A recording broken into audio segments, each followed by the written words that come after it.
It is 6 a.m. Mile High City. Good morning, Denver, Colorado. You've tuned into the Jeff and Bill Show on 710 KNUS. I'm your co-host, Jeff Hunt, along with Bill Thorpe, bringing you the freshest insights and hottest takes from the right, left, and center. It's a beautiful day in the greatest country in history, and we're gearing up for a whole nother morning of engaging discussions, critical analysis, and most importantly, your calls and texts, because this is where Denver's voice is heard loud and clear. So grab a cup of coffee, Denver, and let's dive into the issues that matter most to you right here, right now. Coming up on the show today, Christy Burton Brown's going to join us in the 7 o'clock hour. She's got the gov and the legislature forming a special session. They're so concerned about these ballot initiatives. Yeah, they are. And this is the that thing. Advanced Colorado's running. As I was talking to KBB yesterday, and we promoted it yesterday on the show, that the bottom line is Governor Polis seems to appear to be calling a special session so that you and I and the listeners don't get to vote about it. Yes, because the hell, what you could do is very, very dangerous. I know, but the idea is no. We need to call in the special session so that the voters of Colorado don't get to voice what they feel. It's the party of democracy, baby. Come on. It's not like they can look at the name on the wall and put demo. I don't know what that means. It's confusing. Yes. But imagine too, you are so awesome in your ability to shape policy that the governor's like, I've got to interrupt my vacation. Yes. And all you lawmakers, because we have to stop these people. Yes, we have to stop the people from voting. Do you know what will happen if we let them express their opinion? Have you noticed this? Have you seen what happened to Epps and Hernandez? We cannot let them have any more control. There's no way. Yeah, so that's basically, and they have to go from. Yeah, to the same time. Yeah, so taking away our voice. Christy Burton Brown's 7 o'clock hour. Patrick Hedger is joining us. He's executive director of Taxpayers Protection Alliance. He's going to be responding to Kamala's policies with regards to the economy and what she's going to be rolling out today, supposedly. So Patrick will be joining us. And then Wayne Loggeson, editorial page editor for the Gazette, in a spicy editorial with regards to Tim Walz. And if you missed it, he was here Wednesday, and you probably did miss it because he just flew in, did a fundraiser, raised about $3 million, and then flew out. That's all we're good Didn't for. talk to any media. We're just at ATM. That's all we are. For both sides. For both sides. That's all it is. This state is just an ATM. It's like, do we have to go talk to the Colorado voters? No. We need to talk to people that would write us checks. Okay, sir. Okay, right. Let's do that. Yeah, that's exactly. And I talk about this all the time. Yeah. I'm like the loser in middle school that sits on the side of the dance room. Feels, yeah. While they do probably 50 rallies in Pennsylvania. Yep, exactly. You get into those middle swing states, and it's like, oh, you're so pretty. You're so, oh yes, you're wonderful. I don't know. It's okay. You're a little crazy. It is. It is like the guys in high school that were trying to date the really pretty girl, and you're like, she's a bit crazy, right? And like, but have you seen her? So they keep asking her, and they keep asking her, and that's exactly it. Oh, well. So it is going to be a great show. You're going to want to stick with us through the entirety of it. Let's check in on the news with Blake Olson. Good morning, Blake. Hey, good morning, Jeff. Hey, I know I promised you something. I probably won't be able to get that thing to you today, but we'll have it on Monday for you as you report from Chicago. Yeah. Chi-town. Yeah, that's going to be a lot of fun. When do you leave, by the way? Sunday. Do you have any recommendations? I did get one recommendation on a place to go eat. There's a really popular. Oh, was that you? No, it wasn't me. Who was the one that was recommending? They did a whole Saturday Night Live skit on it.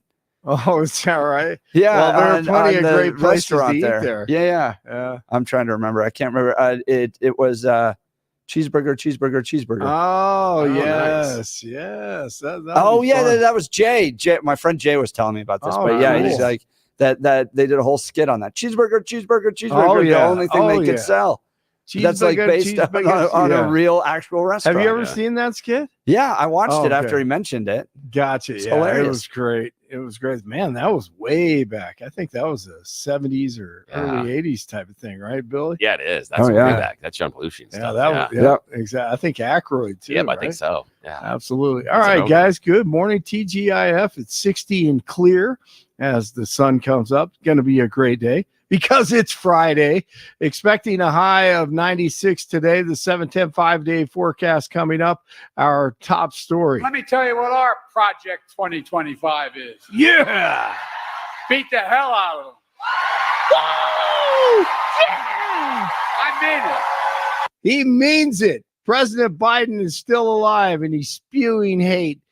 Can you imagine if Trump would have done that? On Thursday, former President Trump with a couple of events on Thursday, including a press conference as the political environment really heats up. It's climate change. Kamala Harris is a radical California liberal who broke the economy, broke the border, and broke the world, frankly. She's running on the Maduro plan. We call it the Maduro plan, like something straight out of Venezuela or the Soviet Union. This announcement is an admission that her economic policies have totally failed and caused really a catastrophe for our country. And beyond that, a catastrophe in the world. Amen. State-run media like Messy NBC said they weren't going to air Trump's press conference on Thursday because they don't like him. Donald Trump is short-circuiting before our very eyes. His inability to pivot or adjust to running against Vice President Kamala Harris and the Harris era of the 2024 presidential campaign is obvious every time he opens his mouth or takes to his social media platforms. And just so you're aware, he will be opening his mouth again this afternoon at any minute, actually at a different house this time, Bedminster, New Jersey. They are calling it a press conference, his second in as many weeks. And if today's event is anything like last or his so-called economic messaging event yesterday, then you can understand why we're choosing not to broadcast it here in real time. We will, of course, monitor it and pass along anything news-related and true. And Vice President Kamala Harris plans to unveil her economic policy in a speech in Raleigh, North Carolina later today. It'll be her first policy-centered speech since she entered the race for the White House after the coup took place. The Harris campaign said that the vice president will outline a plan to lower costs for middle-class families and take on corporate price gouging. They don't care about you. They hate me. They hate everybody. If they did care about us, we'd have the greatest economy the world has ever seen because they've been in office for the last 4 years. Blake, and they want to stop corporate price gouging while running a government that is price gouging everybody. Yes. I mean, you want to talk about the Creating worst price inflation.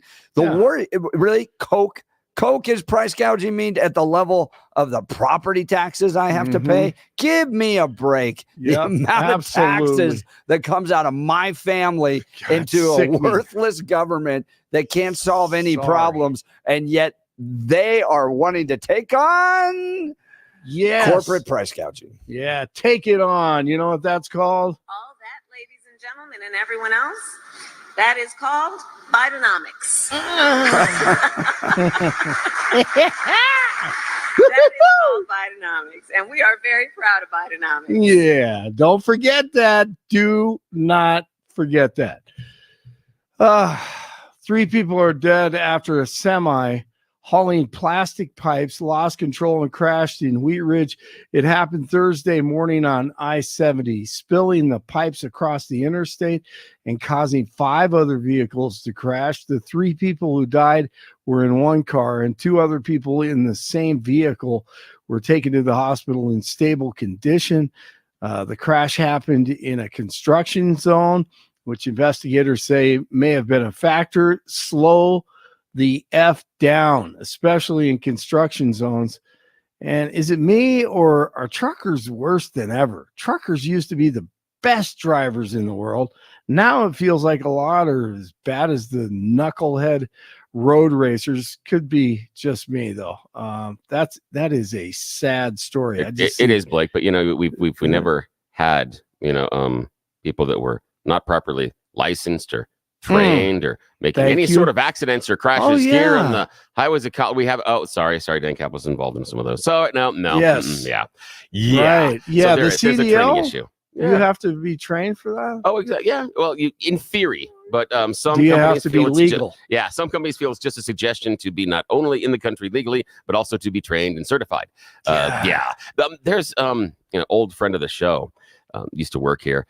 He also functioned as an old CDL driver and was an expert on it. And that was what he was lamenting. He said the training in the industry, there are very few companies that do really good, solid training anymore. Most of them are like, good luck. Yeah, it's bad. You're right, tell, man. Billy. Yeah. I can tell. Man. You can. Yeah. How they come up and down the roads. The idea of when they want to pass you on the left, you're like, hang on. Do you understand where we're going here? Yeah. Right. The number of when things. you go up into the mountains and the truck on the right is going 50 miles an hour, and then the truck behind it's like, I need to pass. Because I'm going 52 miles. Yeah, exactly. No. Absolutely. I feel there should be on the mountain roads, there should be a law in Colorado that the trucks have to be in the farthest right lane. Have to. You're not allowed to get anything else. Now, if you want to do something else at if you want to break it up at 10 p.m. to 6 a.m., okay. But during 6 a.m. to at least 7 p.m., right lane only. But that's just me. I think that's a great idea. It's bad. I've seen it all week. I've just seen, it is. Drivers are horrible. You got motorcycles weaving in and out of you, when you're out of intersections. Okay, I'm going to take us off a tangent. Yes, okay, so last night, Jeff and I tested Douglas County.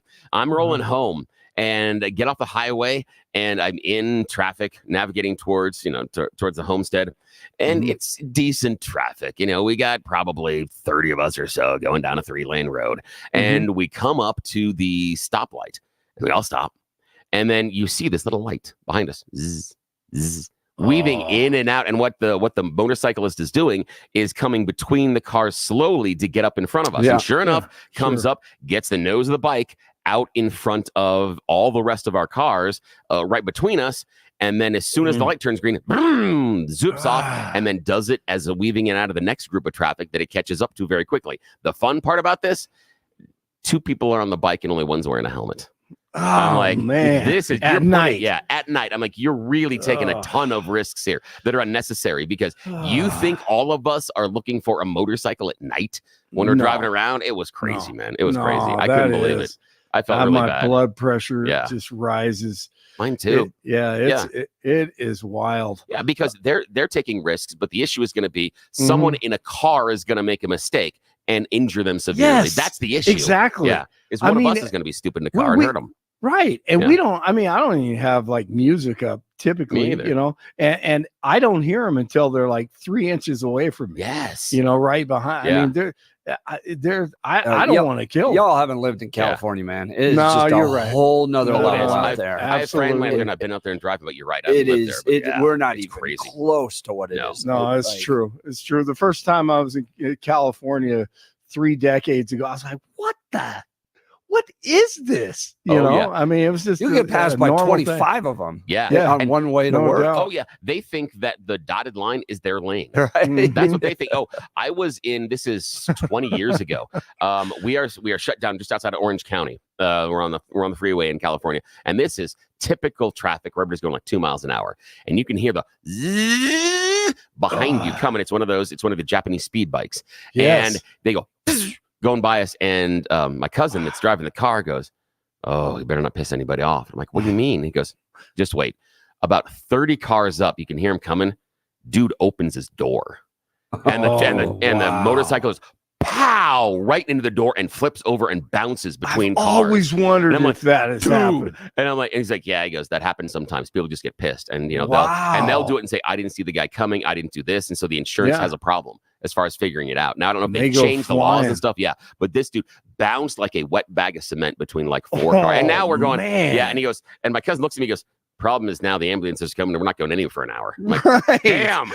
Right, exactly. Oh well. Here comes the yeah. fire truck Exactly. That was it. trying to get through. Yeah, but I've never Wow. forgotten that, and I've never forgotten that, and that's what I think of when I see these motorcyclists zipping in and out of. Man. And I don't know if that person did it on purpose or if it was an accident, but either way, they got Wow. hurt because of somebody else making a decision. That's spooky. Jeez. Yeah, Well, I'm glad you made it home safely. yeah. We did some other stupid stuff. That's for another day, man. Yep. All right, I'm absolutely. sorry. No, I love it. News brought to you by Lair Fireplace and Patio, Denver's premier source for everything fireplace, patio, and grills, locally owned and operated since 1954. Online at lairfireplacepatio.com. Rockies and the Padres tonight at 6:40 at Coors Field. First pitch. 57 in Lakewood, 59 in Aurora, 60 in Denver. Jeff and Bill continue. TGIF. Blake Olson, News Talk 710 KNUS. Your 710 5-day forecast, getting sunny and getting hot. Today through the weekend, we can expect high temps in the lower to mid-90s with lows right around the middle 60s. Going with the dry forecast today and much of Saturday with that sunshine. By Sunday, monsoonal moisture makes its return. Widely scattered thunderstorms with scattered thunder continuing Monday. Weather brought to you by branchplanning.com. Secure your future retirement with a reliable income stream. Annuities provide guaranteed payments, giving you peace of mind. Get your review at branchplanning.com or call 720-651-9800. Meteorologist Don Watzel in the 710 KNUS Weather Center.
Welcome back to the Jeff and Bill Show. Phone lines are open. Give us a call, 303-696-1971, 303-696-1971, or text us 720-892-6757, 720-892-6757. Let's go to the phone lines. Bill, Denver, you're on the Jeff and Bill Show, News Talk 710, KNUS. Good morning. Morning. Good morning, guys. Hey, on my way to play pickleball last Friday morning, I called you guys. I manage money, and we talked a little bit about baby steps that people could take to get their finances straight. And I thought later, you often do this, about an add-on point that I thought I'd call you guys and make. So if you're ready, it's called Paradox of Thrift. And it recognizes that sometimes what is good for the individual is not good for the group. And germane to that issue, it goes like this, that if an individual decides that their finances are out of whack, they can cut back consumption significantly and probably work on uprighting the ship. If too many people do that, the economy will collapse. Oh, interesting. I'm like, my mind's going now to like The Beautiful Mind, where he talks about, the economic theory of if one guy pursues the cute girl. Do you remember this from The Beautiful Mind and Russell Crowe? Yes. And how like we all need to work together mutually to achieve like success economically, and then he won a Nobel Prize for it. But yeah, that's where my mind goes, Bill, when you talk about that. But that's interesting. So you need some that, well, at least you need some that need to right the ship, because if they get into too much debt, then that's a problem as well, because people won't get paid, companies won't get paid. But to your point, though, not everybody can do that. That's right. And it results from having, frankly, too much debt, because, and that's where we're at, in my estimation, is that there is so much debt that you need to keep the money circulating so that people can service their debt. There may be too much debt, but they need to service it. And if too many people stop servicing it, it kind of goes like this. So, one of you guys has lent me money. I call you up, say, bad news, I can't repay you.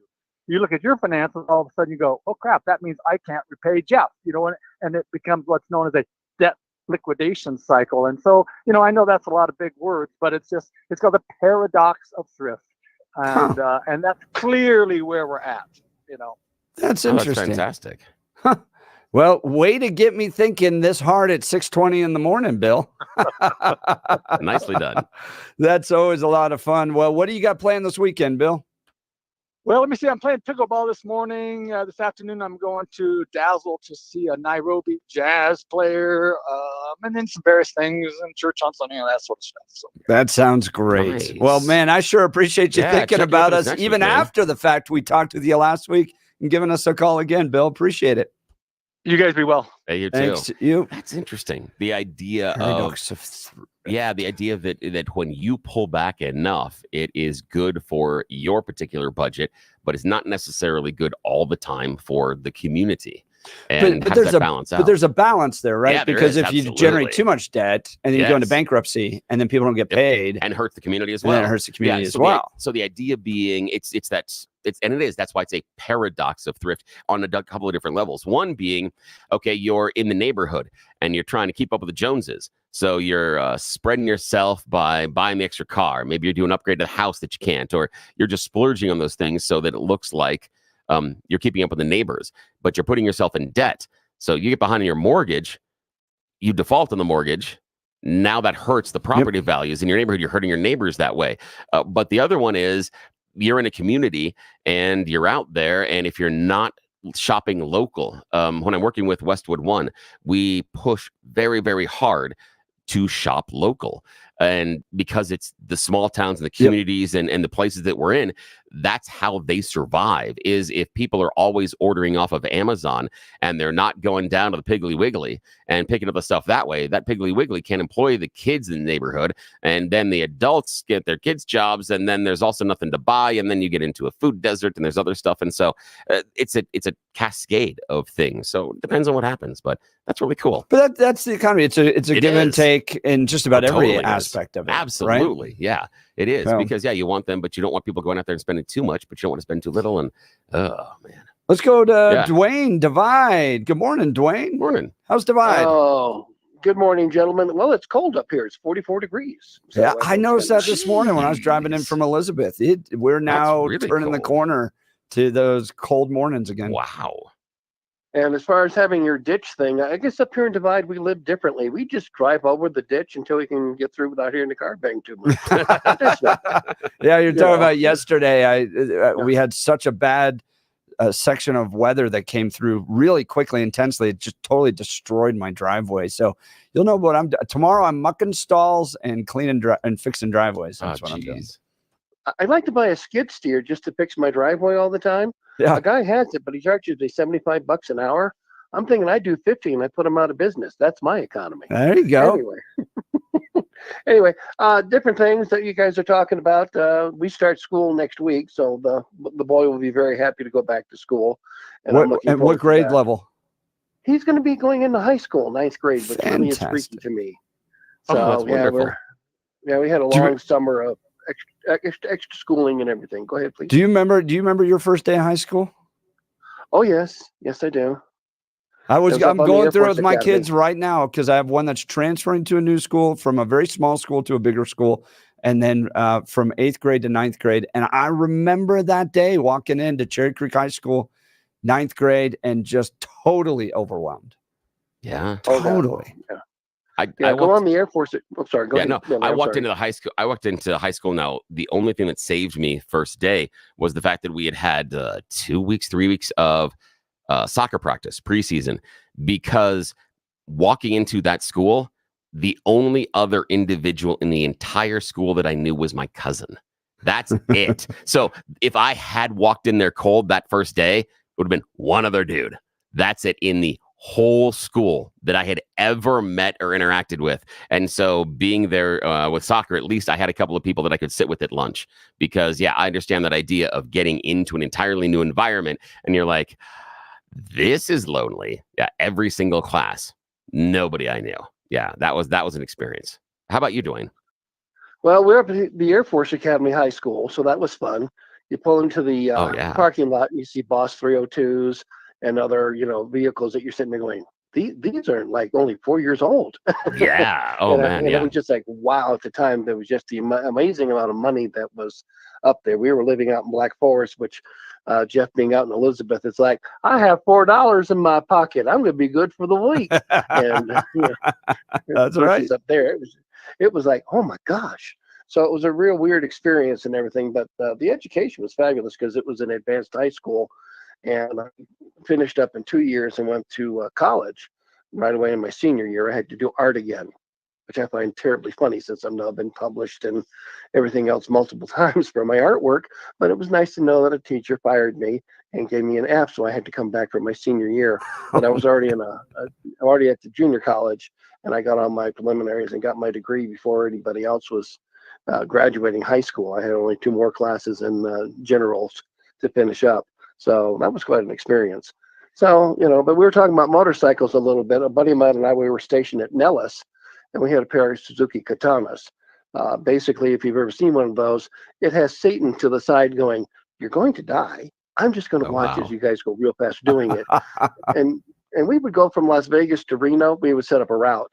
And because we were bored and because we liked the fact that there was nobody on the roads, we'd step out there, 3+ figures mile an hour racing up and down. And we had little checkpoints we stop at the garage or, the gas station and sit there and say, has he been here yet? No. And if he has been there, he's 12 minutes ahead of you. So we'd have to go racing back and forth because we didn't have anything else to do, but we had just enough money to buy gas. And one time he tank slapped and the thing started vibrating and he fell off. And the bike just disintegrated in front of me. And I'm on the brakes and he's sliding and rolling. And I come off and I'm on my left hip and my hand is on the ground and I'm sliding. And I'm watching all of this happen. My bike slides off to the side. And I get up and the palm of my glove had just smeared off just enough. My hand was red. No road rash, no nothing. And because I had one of those Costanza wallets, it just burned all the way down to my driver's license. Everything else was gone. And both of us got up, looked at each other, and it was like, well, that was kind of fun. And then we rode my bent bike back to the base. And then as we got in, he came out about 3 minutes later with his Colt, shot my bike 3 times, and he goes, we're never riding again. And I was like, well, that makes sense. And that sounds like a good idea. How are we going to explain this to the MPs? So they're fun when you're young. I'll say that. And I don't know how Peter does it at his age. It's just amazing. Yeah, I don't either. Yeah. He actually transitioned into a trike recently because he laid down his other hog. And it scared him a bit. And it should, because at his age, they're so heavy. Yeah, there's an 8 in front of his age. Yeah. So he's like, and he said that's what spooked him is because the bike was so heavy when it went down. He felt that it was one of the times, and he's gone down before. He said it was one of the times he didn't feel in control. He goes, I've gone down and I've been able to manage it. He said, but I'm at an age and my strength is where it is. And when the bike went down, I felt like the bike was taking me instead of me managing the fall. And he said that spooked him. So he transitioned into, it is a gorgeous trike. It is beautiful. Yeah, it is great. It's one of those things, Dwayne, where he went out and he had his buddies that do the bike stuff. And it's like when you get your clients that call you and say, I want this and this and this and this and this, find it. That's what they did for him. Yeah, That's it is great. beautiful. We're restoring here at the house a 66 Honda Dream that my dad had, little man and I. And there's the veterans ride every year out to Cripple Creek from Woodland Park. We may make that, but if nothing else, I just want to restore it and put it in the shop. I'm finishing up a new photo studio so I can have some fun with that with the kids. But there's something about riding a bike that if you haven't done it, you can't explain it. And if you have done it, you know the victories and the joys of it. That's exactly right. Dwayne, appreciate the call. Great talking to you on a Friday. Yeah, enjoy your weekend. That'll be enjoy that with the sun making the transition. That's going to be amazing. That is cool. Always great to hear from Dwayne. All right, we'll continue because Billy and I want to get into the taste of Douglas County, baby. We were drinking on air. That was mead. Got a blast. Mead. Jeff had never had it before. We're going to talk all about mead, all about the wonderful people in the best way to understand mead. So there are times where I am just a little out of my element because I just have never experienced things before. And that was mead yesterday. And we got into it, man. We were having fun. It was so much fun. In fact, when Jeff told me he hadn't had mead before, I turned to him and said, what did you do in college? Your college time must be real boring. If you haven't we had a dry college. That is exactly what happened. There we go. We have solved the problem. So we'll get into that and more. I do want to talk to you about my friend Dan Kaplis and Dan Kaplis Law. Dan suggests you should choose a lawyer who shares your values because who you choose to represent you in an injury case says a lot about you to everyone involved in the case. Look, I've known Dan for well over a decade. Dan is pro-life, pro-family, pro-America. Dan is the son of a police officer and a former seminarian who's dedicated the last 40 years of his life to helping people who are hurt in serious motor vehicle crashes. So if you need help, don't take somebody that's just got their name on a billboard or the side of a bus. Go for somebody that really shares your values. Dan is believed to be the only lawyer in Colorado history to win 5 straight multi-million-dollar verdicts in Colorado crash cases.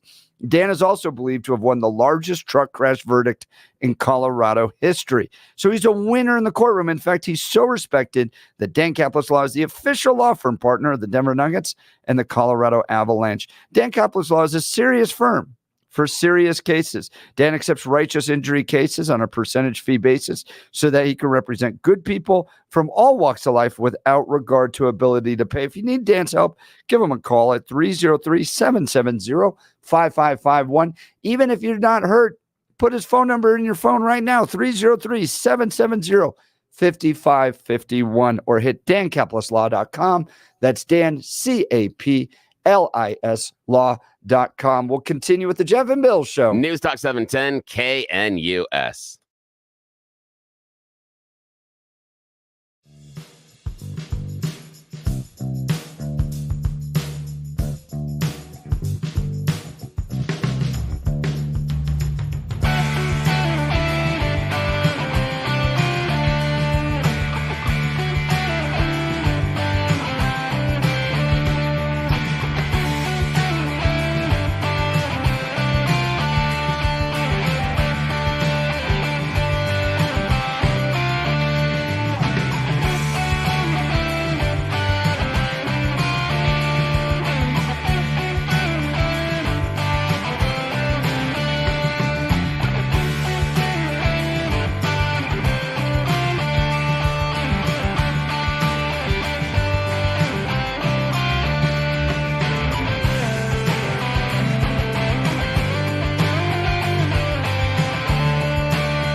Yesterday, Billy and I joined, hundreds of others down at the Taste of Douglas County, which was at the Douglas County Fairgrounds.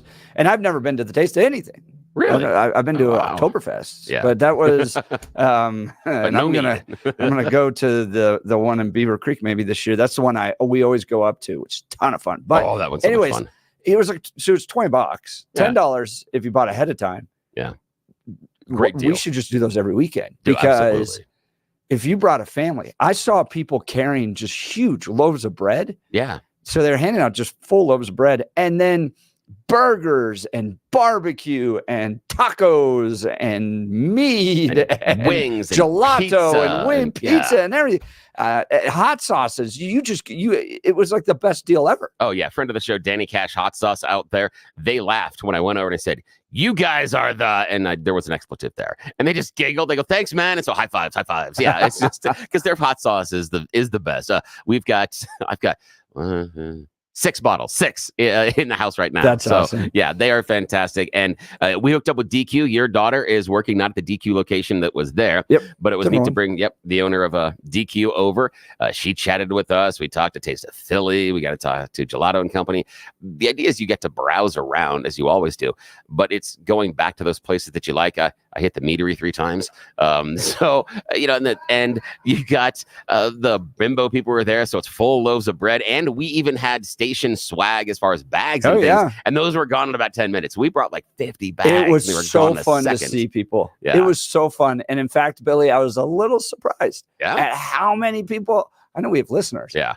But it was 2.5 hours of listeners coming by. Just coming by and saying hello. It was so cool. Yeah. I mean, you talk about meeting Cherie and Eric and meeting Kim and Jason and meeting Jennifer. CJ was so much fun. It was so cool. And then get to sit down and chat with Kevin for a while. Had a great conversation with Eric. Talked to Jennifer. Talked to Chris. So many different people. There's so many voices. There's one listener that I wanted to spend more time with, and I feel bad because she was like.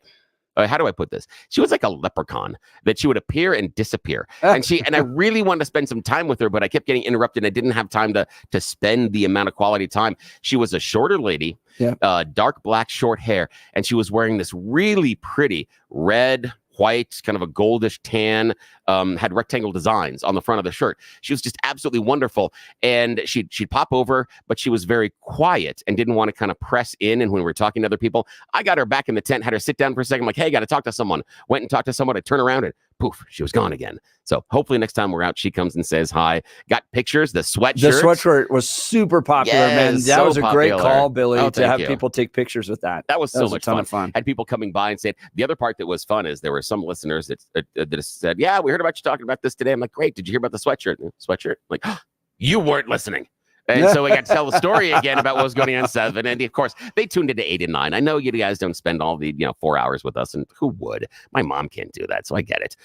So it was great to see the interaction, the entertainment, and also the fact that all of you spend at least 4 or 5 minutes, maybe more, with us every day is absolutely ridiculous. It was so much fun. When my mother came in, who spent her career in radio, talking about the friendships. Yeah. That you build between the listener and the host. Yeah. You totally experienced that yesterday. Absolutely. Yes. Like it was like hanging out with friends. It was. And it's because, and I mean, you and I behind the scenes, we'll pull out the curtain a little bit. We work really, really, really hard to make this approachable. This isn't easy. We're not coming here and lecturing you. We're not going to do a 4-hour monologue. That's boring. This is about the contact and the communication. And, I know I say some crazy things. I'm not always right. And sometimes I think I am and I'm wrong, and that's fine. But if we're afraid to have the conversation, then this thing doesn't work. And there were people that disliked most of what I say last night, but we hung out and we talked. And there were some people like, I love everything you say. That's great. That's great. But just the fact you spend time with us, it was just like hanging out with a bunch of friends. And the thing that was neat for me was getting to see people that call and text regularly. Those people that interact, sometimes infrequently, sometimes very frequently, and being able to make that personal. Iggy was the best. We hung with Iggy and had so much fun with Iggy and Kevin and again, CJ. CJ was a highlight last night. There were so many people and meeting Jennifer and then Chris and people's husbands and wives. And yeah. And I think I even got, there was one woman there, Deb, and her husband sometimes listens. She's a hardcore listener and he sometimes listens. And I think I got him. I think I got him to listen to us more. I think so. I think. And Bill, you know what? I've seen you get more comfortable. Yeah. Around our listeners. When we first did that breakfast thing with Brandon Tatum, you're like, oh, yeah. I might get shot. Yeah, exactly. Yeah. I wasn't sure what the reception is going to be. And the thing is, they've been so welcoming because I know I'm a pain in the ass. I have been since probably 2. So this is nothing new. And the fact that they were so welcoming, comfortable, and the fact that what was neat was even the ones that disagree with everything that falls out of my face in the morning. They still love you, Bill. And that's why our what it's listeners about, are so cool. Yes, it was They're so not much like, fun. I'm going to wring your neck, man. Yeah, no, it was so much fun. And I Although hope the they next feel time like we're going up to a couple of weeks, we're going to be out at a diner in the morning. So, That's right. Yeah. So we we'll got have to do more that. of these coming up. I know. Come and spend time with us. This is so much fun. I want to talk to you about Gay Ribble and the Empower Home team. Look, if you're considering selling your home, go with the team that's not only going to give you top-level service, but will help you earn more from the sale of your home than any other agent. Gay Ribble is proven to get more for her sellers because they have ready buyers looking for a home in your area. They don't just make this claim. They can sit down and actually show you their list of over 14,700 buyers. Look, I've gotten to meet Gay Ribble in studio here numerous times. She is a delightful person. This is someone that's with us on the values and is really just very sweet. I mean, so if you're going to work with somebody during one of the most stressful times of your life, having to sell your home, work with somebody that's just going to be very positive. When you have to call them to get something done, to get a question answered, to negotiate a deal, work with somebody like Gay Ribble. And then when they have so many buyers, they're going to get you more for your money than anybody else. Sure, you can hire any agent to sell your home. We all have friends, neighbors, and coworkers that are real estate agents. But it's about, at the end of the day, getting the most money into your pocket. This is a business deal for your family. Empower Home Team specializes in making sure you make the most amount of money. They will sell your home at your price, or Gay will buy it guaranteed. Reach out to my friends and realtors, Gay Ribble and the Empower Home Team of Keller Williams. Call 833-301-SOLD. That's 833-301-SOLD, or go to gayhasthebuyers.com. That's GAYE hasthebuyers.com. All right, we'll continue because, Billy, yes, one of our listeners yesterday came by and said her morning is not the same if we don't do You Choose the News yes. at the 6:50 moment. So we'll be right back with You Choose the News. News Talk 710 KNUS.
Oh, Billy, I had such a hard...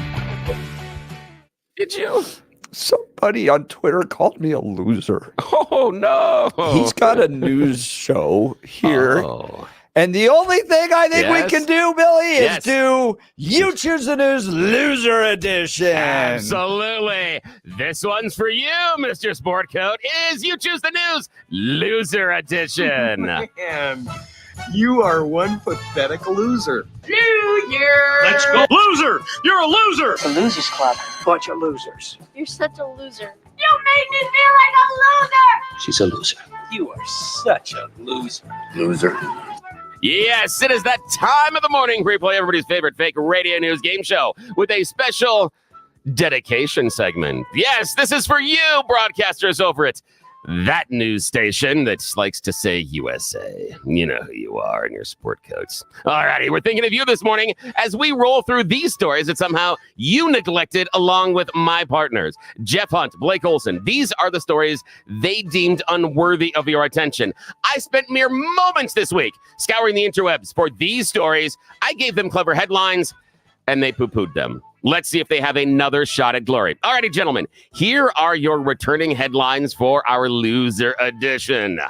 Headline number 1, bribery exploitation starter kit. Headline number 2, Publishers Clearinghouse Extreme Edition.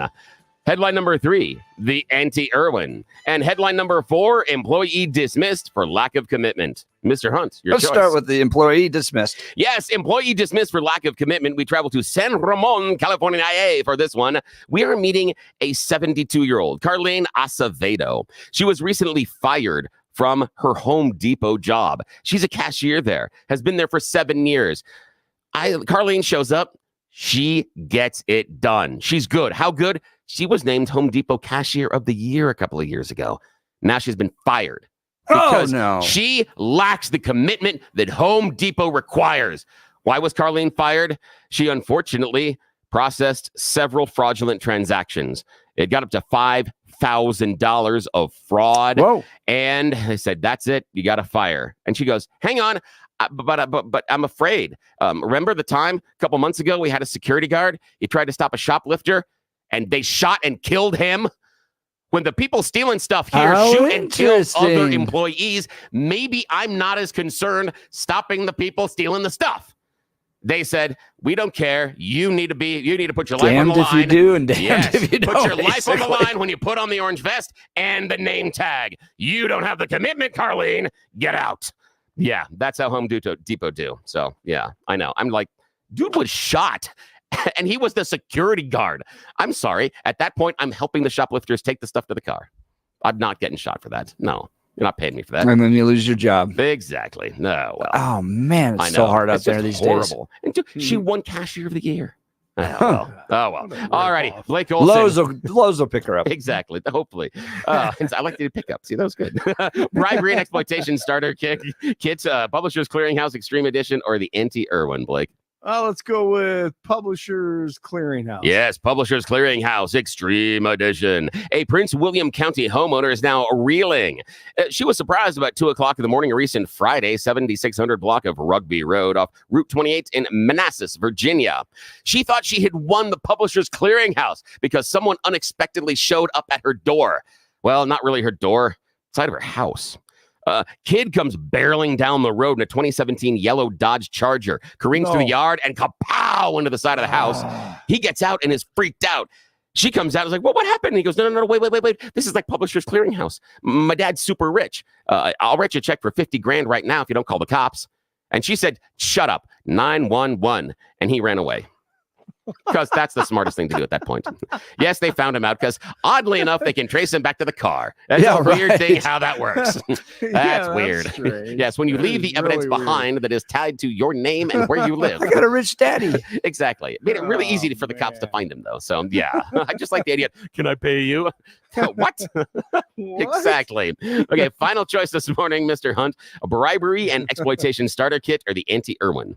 Anti-Irwin. Oh, buckle up for this one. This is questionable decision-making on my part. A renowned British crocodile expert is now going to be spending the next 10 years, 5 months in an Australian prison. Why? Well, Steve Irwin cared about the animals, but this guy cared way too much about dogs. He's been put in prison for abusing them and, big deep breath, bestiality. Yes. In fact, the details of the case are so graphic and unsettling, the local paper won't even print them. The dude, though, has been employed by both the BBC and National Geographic. He has been doing this for over a decade to these animals. It is horrible. 56 charges. But how did he get caught? An eagle-eyed viewer in one of his videos saw a clue in the background, asked questions. They discovered it. Oh, my because goodness. someone saw something in the video. Wow. Yeah, that's it, man. That's the end of You Choose News. Wow. You, Jeff. All right, coming up in the 7 o'clock hour, Christy Burton Brown takes on Jared Polis, and we got KBB joining us. You're not going to want to miss it. You're listening to the Jeff and Bill Show. News Talk 710 KNUS. Why doesn't Polis want you to vote?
It is 7 a.m. in the Mile High City on this Friday, August 16th. Good morning, Denver, Colorado. You've tuned in to the Jeff and Bill Show on 710 KNUS. I'm your co-host, Jeff Hunt, along with Bill Thorpe, bringing you the freshest insights and hottest takes from the right, left, and center. Congratulations, you won the lottery. You woke up in the greatest country in history. So let's get to work.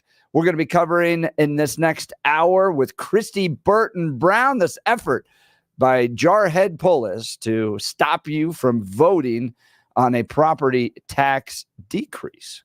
That's right. Property tax decrease. And the Gov came in and said, I'm not going to allow that to happen. Instead, I'm going to tell you what to do. So KBB and Michael Fields over at Advanced Colorado are going to be taking this head on. What does this all mean? We'll be talking to her in just a second. You're not going to want to miss it. So grab another cup of coffee and let's dive into the issues that matter most to you right here, right now.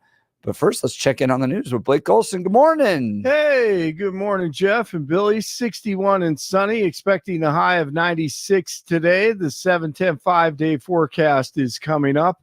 Our top story. All that, ladies and gentlemen, and everyone else, that is called Bidenomics.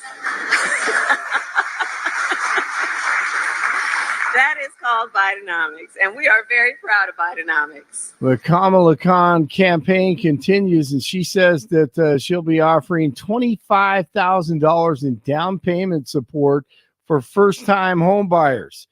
It grows on trees, don't you know? We won't pay for that, right? Correct? Harris is expected to unveil her economic policy today during a speech in North Carolina. No details have been released yet about the location of the speech. Former President Trump with a couple of events on Thursday, including a press conference. I'm very angry at her that she'd weaponized the justice system against me and other people. Very angry at her. I think I'm entitled to personal attacks.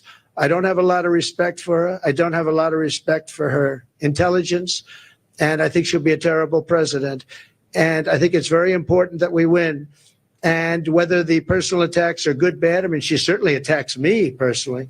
She actually called me weird. He's weird. It was just a soundbite. And she called JD and I weird. He's not weird. He was a great student at Yale. He went to Ohio State, graduated in 2 years at the top of his class, and all of these different things. And we have this guy that's running a very failed state, who's had a terrible career. True. 10 service members have been injured after a training accident in Nevada. Police in Reno say the incident happened Thursday night at Fallon Naval Air Station, and that 2 Navy helicopters flew the injured service members to a hospital in Reno. Details about the training accident have not been released. 2 teenage suspects accused of firing an AK-47 rifle at an Englewood police officer are in custody. It happened last Sunday when the officer tried to pull over a Jeep, but it sped away. As the officer pursued the vehicle, the 2 people inside fired the rifle at the squad car behind them. Wow. The bullets pierced the cruiser's windshield, front end, and engine, but the officer wasn't hit. The suspects crashed their Jeep and escaped on foot, but were found and arrested earlier this week, and both face attempted first-degree murder charges. The Denver Public Schools Board has voted unanimously to put $975 million $975 million bond on the November ballot. A third of the money would go toward electrical, plumbing, and general renovations at old school buildings. Colin Rugg reporting that according to a preliminary investigation and a report from Representative Clay Higgins, the FBI cremated Thomas Crook's body without telling anyone 10 days after the Pennsylvania Trump rally tragedy. Quote, my effort to examine Crook's body on Monday, August 5th, caused quite a stir and revealed a disturbing fact that the FBI released the body for cremation 10 days after July 13th. That is, I mean, you don't what think the that's heck important? is going on here? It's I'm serious. unbelievable. This is, we don't know anything. Right. They Can you tried to imagine? assassinate. This was the worst assassination attempt failure in 40 years. And we Mhm. don't know anything about the guy. We don't know why Yep. he did it. We don't know how he got that close. We Yeah. don't know who to hold accountable at the Secret Service. We God. don't know anything. How do we know that they didn't drug him? How do we know? I mean, Right. Who? This is horrible. The coroner's report and autopsy report are both late as of Monday, August 5th. They were a week late. The problem with me, this is what he was saying, Higgins, not being able to examine the actual body is that I won't know. This is what the coroner was saying. I won't know 100% if the coroner's report and the autopsy report are accurate. Will we actually ever know? That is incredible. It's horrible, disgusting. All right, the Rockies and Padres tonight at 6:40 at Coors Field, 56 in Castle Rock, 57 in Arvada, 61 in Denver. Jeff and Bill continue on Friday. Blake Olson, News Talk 710 KNUS. Your 710 5-day forecast, getting sunny and getting hot. Today through the weekend, we can expect high temps in the lower to mid-90s with lows right around the middle 60s. Going with the dry forecast today and much of Saturday with that sunshine. By Sunday, monsoonal moisture makes its return. Widely scattered thunderstorms with scattered thunder continuing Monday. Weather brought to you by branchplanning.com. Secure your future retirement with a reliable income stream. Annuities provide guaranteed payments, giving you peace of mind. Get your review at branchplanning.com or call 720-651-9800. Meteorologist Don Watzel in the 710 KNUS Weather Center. Your 710 5-day forecast, getting sunny and getting hot. Today through the weekend, we can expect high temps in the lower to mid-90s with lows right around the middle 60s. Going with the dry forecast today and much of Saturday with that sunshine. By Sunday, monsoon. All right, one of the organizations that I have so much respect for because they are finding ways to advance good policy in the state of Colorado, right? Not taking us in some crazy progressive direction and throwing the state into a ditch. They are actually working and getting things done as Advance Colorado. They're the ones that are behind these ballot initiatives. Two of them that were going to be could be, we don't know, on the ballot this fall because of a new compromise that's been struck with the governor's office. And as a result, we're going to have this special legislative session coming up to lower property taxes. But it's Michael Fields and Christy Burton Brown. I think they're two of some of the most intelligent, successful conservatives out there making things happen in a deep blue state. And I'm very, very proud to have Christy Burton Brown on the show with us. So there is a deal that has been struck with the governor's office about lowering property taxes that may result in these ballot initiatives coming off the ballot. Can you give us some insight, KBB? Yeah, absolutely. Thanks so much for having me on, Jeff. And I think whenever you can get the politicians back to work to fight for something for the people, whether they want to or whether they're pushed into it, that's a win for people across Colorado. Christy, so hold on. I got to tell you, I have never seen, I'm looking at this picture on CBS News of Jared Polis right now. I've never seen him more scared. To your point of getting politicians back, this guy looks like he has to negotiate with you because he has no choice. And I love it. Well, I know these ballot measures are something that a lot of the Democrats really did not want to see on the ballot. As we all know, they're constantly pushing for more money. More money is always the solution for everything. And as conservatives and as average people who have to afford a life in Colorado, we know that the government should be giving more of the money back to us. People across the state have been demanding a cut and a cap on their property taxes. And so if we can get 2/3 of what we want in this special session without having to run a campaign, it guarantees and locks in a win on property taxes for people across Colorado, and that's what we're working towards. Okay, so help folks understand, you all had these two ballot initiatives, explain what they were going to achieve, the numbers that they were going to be at, and why this forced progressives to the table to negotiate. Sure, absolutely. And when we still have the ballot initiatives, like, Yes. I'll make it very clear Important to remember that if the Democrats, go back on their end of the deal and don't uphold their agreement, and really anything's possible in a special session, right? If they don't do their part of the deal, we're still running the ballot initiatives, and we'll be very happy to do that. We think they will win if we have to do that. It's just a matter of, if you can bring people to the table and say, let's agree on this to do something good for the people of Colorado. And if they uphold their end of the bargain, let's lock in a guaranteed win, because you can never predict what's going to happen on the ballot with absolute certainty. So what the two measures would have done, Jeff, first of all, Initiative 50 put a statewide cap on property taxes, 4% a year. Property taxes can't increase more than that without a vote of the people. And so then number two, Initiative 108, what that would have done, that's a cut to property taxes. Lower the property tax rate down to 5.7% for residential, lower commercial rate as well, claw back that increase in taxes we paid over the last year, and it would have required the state government to backfill the local governments. The total savings would have been about $3 billion for taxpayers across Colorado. Those are what our initiatives would have done. So what's the negotiation now? Where are we at?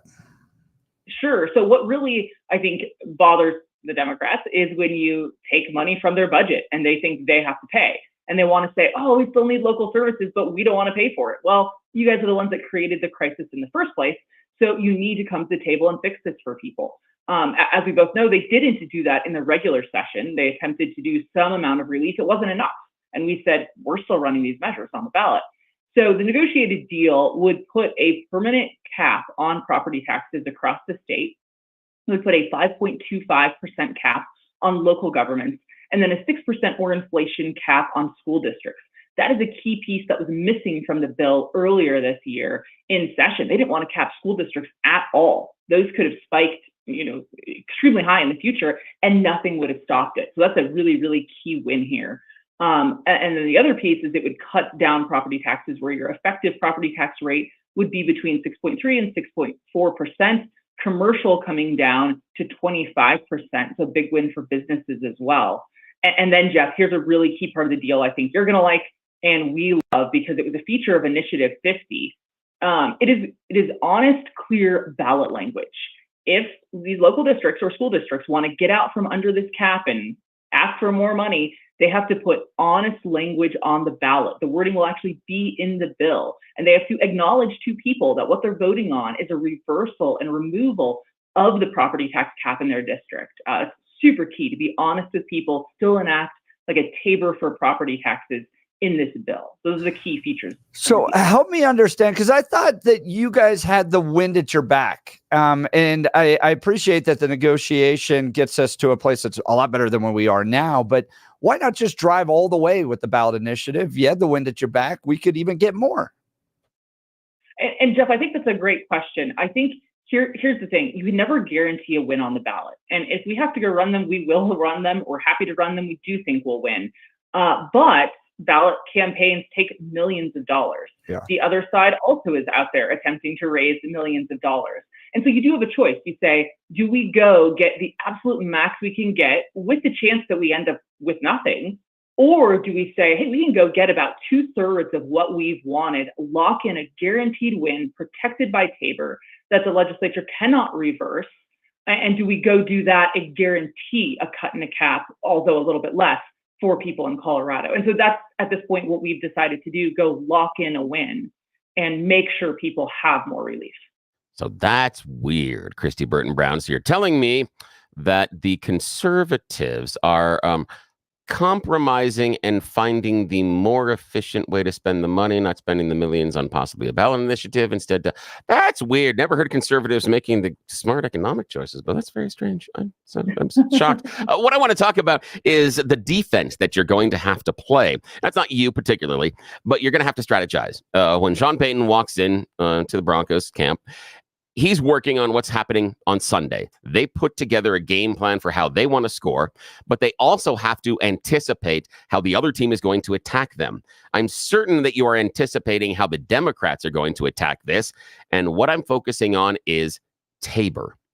You know, Jeff knows, I know, and our listeners know. The Democrats view our Tabor refunds as this untapped resource. They view it as this gold mine, and they just need access to that. All these things you're talking about, making property tax affordable and giving cuts, that's not what they want. They see the solution in Tabor and our refunds. How are you going to play defense to make sure we keep getting the checks that we deserve? I think that's an excellent question, Billy, and there are multiple answers to that I think we have to focus on. You're right that we have to be very wary of anything they do that touches Tabor. And as you know, that's what they tried to do with Prop HH. Last year, that was their solution to property taxes is, make you pay for your property tax cut by reaching into your other pocket and taking your Tabor refund. We led the campaign to say that's not going to work. And it was shot down by voters by about 20% margin. So it's always being willing to fight their attempts at taking back Tabor. And then there's another key piece of this deal. They're very, honestly, very afraid that we're just going to come back next year, the year after, and run more property tax cuts because we have the ability to do it and the support of the people. But what we said is, okay, hey, if you don't want us running more measures to cut taxes and take more from your budget on property taxes, you need to agree that you're not going to mess with this deal in future legislation. Because if you touch the cut and the cap that we're giving to people protected by Tabor in this deal, and you touch that in the executive branch, the legislative branch, or in the judiciary, we can come back, run other measures, and make sure people get the protection they're being promised and the cuts and the caps they're being promised. So that's one way to leverage it, against them if they want to, go against Tabor and backtrack on this deal in future sessions. We can go run another measure and pass it and not let them do that. That's clever. Now, a little bit, maybe some strategy. I don't know if you guys are working this in the room, but I've been thinking that with the Democrats coming at this with, we just need more of the tax money, we need more of the Tabor money, it may be probably a PR gamble. It might be a nice message to ask, who do we think spends the money more intelligently to grow the market and grow the economy in Colorado? Is it going to be the Coloradans voting with their dollars by making the choices, what restaurants, what businesses, what childcare, what schools they support that way? Or is it the government choosing where to spend the money? We are talking about this set pool of money, the property tax pool, and where that's going. If we cut the property taxes for the average Coloradan, that Coloradan has more money in their pocket to go out and invest in things and to buy things. Maybe buy that second car that the family needs. Maybe they're going to be able to make a little bit of their house improvement. Maybe it's a vacation they've been putting off because they've been saving, but the property tax bit into that. They get to make the choice versus the government making the choice. It might be a nice way to make that as a real stark difference and maybe scare the Democrats and say, guess what ads we're running in the fall if we can't come to a compromise here? We're going to frame it this way. And we're going to frame it that you guys say that you can make the right, smart economic choices. And we're not going to let the economic choices of the Coloradans drive the economy. And the economic multiplier for my money is better for the average citizen because they spend things locally. And the dollar that you spend, as we were talking about going out to Taste of Douglas County yesterday, that dollar that you spend at the restaurant is a dollar that that person running the restaurant turns around and spends in your community. Someone's working in your community. And then that person that is the waiter or waitress goes and they buy something. They buy the food. They pay the childcare. So it is an economic multiplier where it doesn't necessarily exist on the side of the government. You don't get the same type of boost many times. Yeah, you're so right. And I think that's also a long-term argument we can make. Colorado people are far more on our side when it comes to economics and tax cuts because they do feel that personally. Like if you're an average working family in Colorado, like all of us are, you know that more dollars in your pockets is better for your family. The government claims to do all these nebulous services. We need them so much. When in reality, they just take more and more money. The more we, are willing to give them, the more they kind of evaporate. And so I think that really does resonate with people. More money in your pocket helps your family be more successful. That's what these property tax cuts and caps are about. The cap is what prevents it from spiking in the future.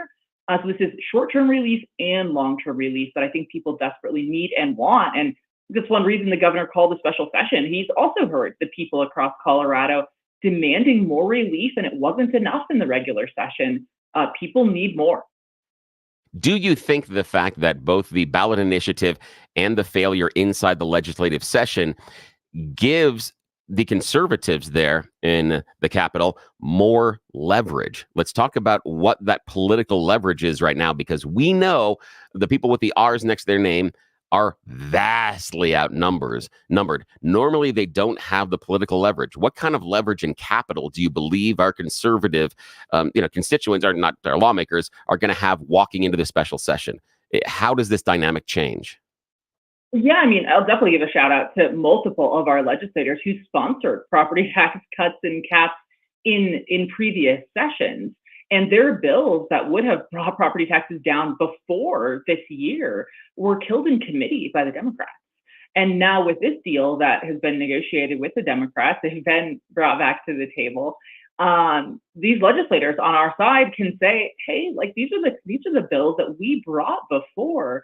And now, I mean, like they're going to have to vote for them.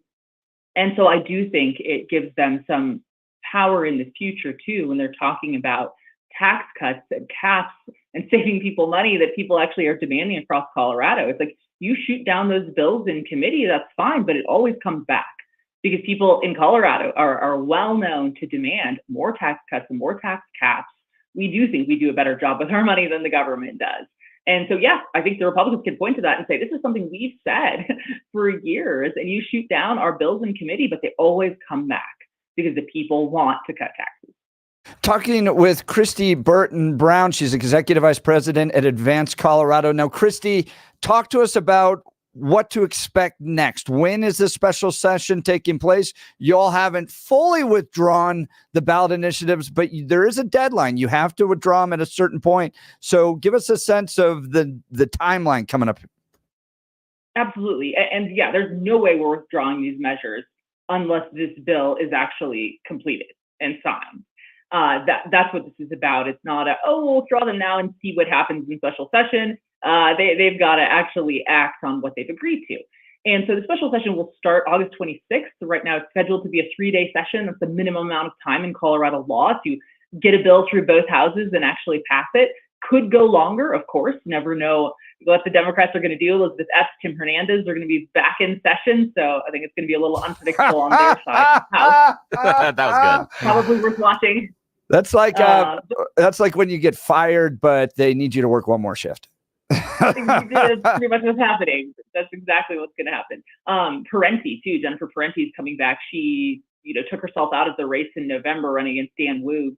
But she's gonna have to come back too. So yeah, there's a lot of people that are gonna want to be there on their side. So that gets them to get it done in fast order. Or are they gonna drag it on? We don't know. The session has been scheduled August 26th to 28th. You can go down to the Capitol. You can watch it. You can keep track of it online. The deadline to withdraw an initiative is September 6th, I believe. So they are gonna have to, get it done, get that bill signed into law. And again, if they end up not holding their end of the agreement, we will run these ballot initiatives in November. So those are the two choices. We either, reach a deal for the people of Colorado, give a guaranteed lock-in cut in the cap that works for people, or we'll go run the measures. And those are really the two choices on the table. Now, I've always found that conservatives are willing to negotiate, come to the table, that type of thing. And the Democrats have a much more difficult time reining in their own. In this case, you have some progressives that are like, absolutely not. We need as much money as we can take out of people to serve every special project we imagine in our minds. So it seems like the problem is going to be on the Democrat side rather than the Republican side to get this across. Do you think the Democrat leadership can do it? I think right now we have trust in them that is what they are working towards. Their leadership has committed that this is the deal they want. They believe they need to pass this for the people of Colorado. I think there's a lot of pressure on them to make sure it does happen. And so I will say, and Michael Fields has been the one doing a great job with the negotiating.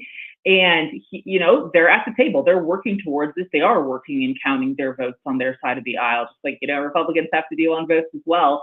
But just look at the sheer numbers. in the House in particular and the Senate, a significant number of Democrats are going to have to come vote for this. And do I think every single, progressive left-leaning Democrat who just wants more money for government is going to vote for it in the end? Like, no, it's not going to be 100% on their side. This is going to be a bipartisan thing. And we know that Governor Polis tends to be a fan of bipartisan efforts that cut taxes. It's like the one issue he does like to be bipartisan on. And so I think this is what you're going to see with these bills. It's going to be bipartisan with a huge amount, if not every single one of the Republicans voting for it. And the Dems are going to have to count their votes, but I do think it'll be sufficient and they'll get it across the line on their side of the aisle. So the special session will begin on October 26th. How many anti-Semitic interruptions do you think we're going to have? Ooh, watch and see. I'm not sure what Elizabeth Epps has planned. I know now you have an unleashed Elizabeth Epps and Tim Hernandez with nothing to lose anymore. I was a river guide one time, and they fired some river guides for being too crazy, and then realized they didn't have enough river guides, so they gave them one more shot, and it was absolute chaos as they ran every rapid as crazy as you possibly could. They just basically took total advantage of it, and I think that's what you'll probably see out of these two. But Christy Burton Brown, thanks for all your good work at Advanced Colorado. We'll continue to watch this. I'm a little bit more on the side of you got the wind on your back. Let's drive this thing all the way to the end and win these ballot initiatives. But they're not off the table yet. And to Christy's point, there's a chance you could lose it all anyway. So use that leverage, Christy. You guys got power this time. Yeah, go stomp them. It's fun to watch Jared look so scared. We want to go guarantee a win for people in Colorado. So we're going to do our best to get done. They have found a way to win in this state. Yeah. Christy Burton Brown, Michael Fields, Advanced Colorado. You guys are awesome. Thanks for being on the Jeff and Bill show. Have a great weekend. And remember, keep telling the governor and keep telling those Democrat legislators, why are you afraid of the people's vote? That's why we're back here. Y'all are afraid. So let's get this done. 100%. Yeah. That's right. So much, have a great one. Take care. See you, Christy. All right, Billy, tell us about Balance Well Space. Yeah, I've been working with this incredible team at Balance Well Space. It's integrative medicine, something I had never heard about before. Here's the deal. I've done a lot of stupid things, not just here on the air. We're talking about over the course of my life. I got a lot of things that are broken, busted, twisted, not working right. I got more than 500 stitches. Long stories. I got a bum shoulder that I had surgery on more than 2 decades ago, a back where the back to bottom 2 vertebrae are fusing together because of some stupid things, a knee that's got a torn meniscus. I thought these were just things I had to live with for the rest of my life or undergo surgery. The surgery that scared me the most was going back into my back. I already had 1 surgery, and I have friends that are dealing with that second surgery, and it's unreal. The amount of pain, suffering, and many times didn't fix it. That's why I was scared until I found the team at Balance Well Space. You can check them out, balancewellspace.com. Integrative medicine, what does that mean? Here's the deal. It's about getting the treatments that you need all under one roof. Chiropractor, neuropathy, physical rehabilitation, wave therapy, regenerative care, trigger point injections, and so much more. The list is so long, I could spend the next couple of minutes going through it. They have some advanced care that sometimes it's not even FDA approved yet. It shows very, very good results, but it takes such a long time, more than 25 years, to get the FDA approval. If they've got 10, 11, 12 solid years of proof under this, it works. And it can work for you. But they want to make those options open for you. They're not constraining their medical treatment based on things that you get at other doctors' offices. Go in and see the team. Dr. Julie, Dr. Jess, Sarah, B, everybody. You get a personal evaluation. They ask you what's wrong. They also ask you, what are you not doing? What are the things in your life that you are stopping or just can't do anymore because of the pain that you're in every day? Just like I was. There were things I wasn't doing. Now I'm back. I'm running around. I'm being silly. I'm able to do a deep clean on the car last weekend. I wouldn't have been able to do that without severe pain before. It was an endurance test for me. But what they've done with me is nothing short of remarkable, and I want them to do the same thing for you. What they kind of accomplished with neuropathy, you got to talk to them. After you go through your personal evaluation, the doctors then chat. They look at the x-rays, they look at the pictures, they look at what you need, and then they put together a custom treatment plan specifically tailored for you and your goals. Cool thing is, Every couple of weeks, they get together and talk. They reevaluate your care, your plan. They did a reevaluation for me earlier this week, and we changed the direction we were going with my therapy. We changed some things. We increased a couple of things in my lower back, decreased some stuff on my knee. It's been absolutely incredible. I did something stupid last weekend on my back. I would have been laid up for at least a day, and it would have been pain most of the week. I was good in like 10 minutes after getting up. That's dumb. My wife couldn't believe it when I reached over, grabbed the basket of laundry and said, I'll take this all the way downstairs. She said, wait, I said, no, I feel fine. What? Hang on. She's seen me in pain before. She couldn't believe where I am. I want them to make the same change in your life they are making in mine. Balance Wellspace. BalanceWellspace.com. Brand new offices in Lowry, right across the street from Hangar 2. Big parking lot, plenty of parking, shady trees that I like the most. It's so easy to get there and easy to get in and out. The better part is it's a team that is talking all the time about you and your care because they want you to get to the place in your life where you're not worried about it. You need to live and be able to do the things that you're not doing anymore. Those things that you're constraining in your life. It doesn't have to be that way. Talk to the team that I trust, balancewellspace.com. They can make a huge difference in your life just like they are in mine. Tell them you heard about it on the Jeff and Bill Show, balancewellspace.com. Thank you, Jeff. All right, so here's what I want to hear from our listeners. Phone lines are open, 303-696-1971, 303-696-1971, or text us on the show text line, 720-892-6757, 720-892-6757. Do you like the deal? Oh, that's good. Would you take Do you like the deal? You got the wind at your back. Yeah. But you're going to have to spend a few $1 million, and you're going to have to go to war in order to get what you want. Because the Democrats aren't going to let this go easily. No, so basically, with property tax relief. Basically, it's Jeff, it's me, it's you, our listeners. We're at that poker table. We've got a strong hand. Is it all aces? No.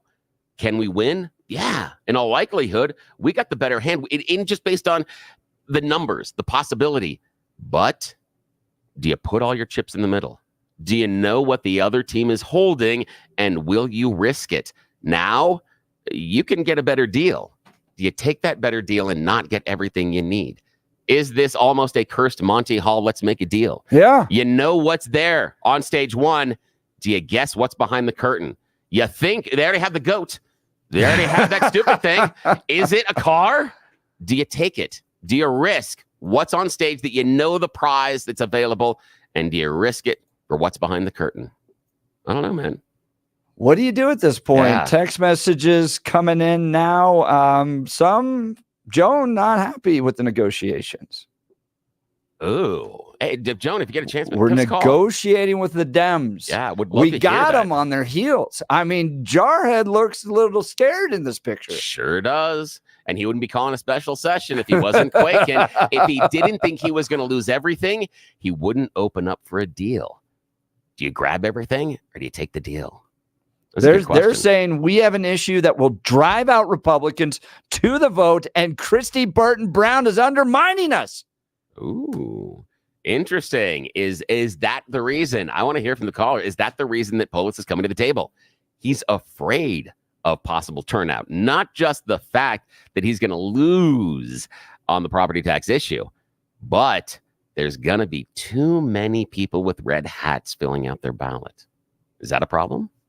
That's interesting. That's an interesting insight. Give us a call, 303-696-1971. You're listening to The Jeff and Bill Show. News Talk 710 KNUS.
Welcome back to the Jeff and Bill Show. We just wrapped up an interview with Christy Burton Brown of Events Colorado. They have tentatively accepted a deal with Governor Jared Polis and the Democrats. So they were running these two ballot initiatives that had these certain caps, cuts, all that stuff. The Democrats flipped out, said, okay. All right, if you're going to drive this forward, what if we come to the table and you don't get everything you want, but you get 2/3 of what you want, and that way you don't risk losing at the ballot and you have to spend any of the money? Would you take this deal? That's what the special session coming up in August 26th is going to be all about. Here are some of the text messages. The bread man, I'd probably take the deal, but Polis claims he won't sign until the initiatives are withdrawn. Make him squeal and then have him sign it. So he's got to sign it first. Yeah. Then we withdraw. That's smart. Yeah, because otherwise he'll just do the here, put your guns down first. And we, you put yours down. No, you put yours down. Yeah, exactly. Let's go to the phones. Francis Golden. Good morning, Francis. Happy Friday. Good morning. Hey, Gangorama. What's happening? It's Friday. Great to hear from you, brother. I'm glad you made it. Hey, yeah, man, me too. Sometimes it's in doubt. I think you take the deal, and I like it for several reasons. First of all, it gives you known parameters, and that helps everybody. It gives you parameters on what amounts you can use, particularly for schools. I mean, that's the whole idea here. And so it helps the schools budget. It helps everybody budget. And so that's a goal that I think everybody can be on board with. The other thing is, I really think that it shows a maturity and an understanding of the political landscape that hasn't been around on the GOP side for a long time. And, you know, I just don't like the idea of this. A lot of the, far right crowd that's been sort of running things has this kind of negative gambler's mentality. It's almost like they think there's the charge of the light brigade, that somehow there's honor in dying for no purpose. And that isn't how politics works. It's never meant to work that way. It is an art of compromise. And that's what this shows. I think that's intelligent. I think you do wait and maybe even do it simultaneous. You withdraw the measures as soon as governor signs, and you do it almost at the same time. Why not make it into a kind of a ceremonial moment?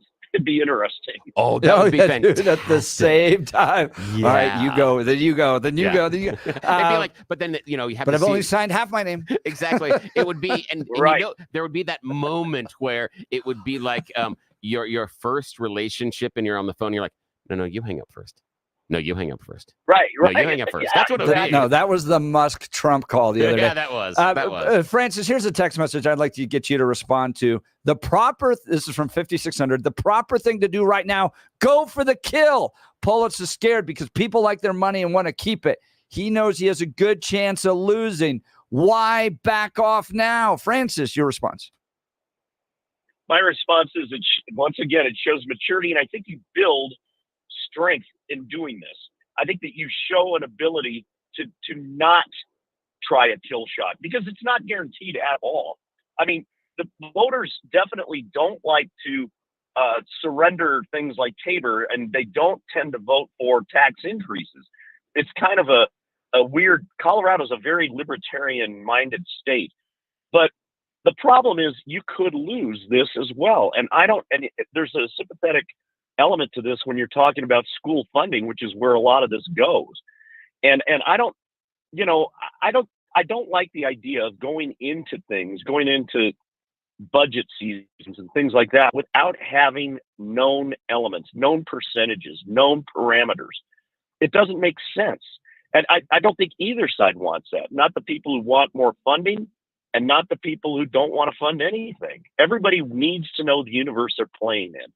And this gives you a chance to do that. You're right, Francis. I just don't like that. You're right, man, because nobody will go into the month saying, well, I have no idea how much money we're making this month, so we might as well spend. Correct. Yeah, and that's what you're talking about, that we need to have those parameters on the budget. And the idea of getting the deal. Now, I appreciate what you're saying about voters and voters not liking tax increases, but it was the voters that gave us this property tax increase because I at my core believe they didn't understand what they were voting on because of how it was written. So I kind of feel that they mistakenly didn't realize that they were going to end up with this enormous tax bill. Now, Francis, what do you say to again, there are going to be a number of our listeners out there that say, no. Finally, the GOP has the power. And understand the idea of you want the compromise, you want to play nice. They're going to say, no, this is more about teaching Democrats a lesson. We finally have this big issue, and we need to show them that we're not taking any more of their crap because they do the same to us. What do you say to those voters out there? What does that get you? What is the value of a pelt on the wall that means nothing?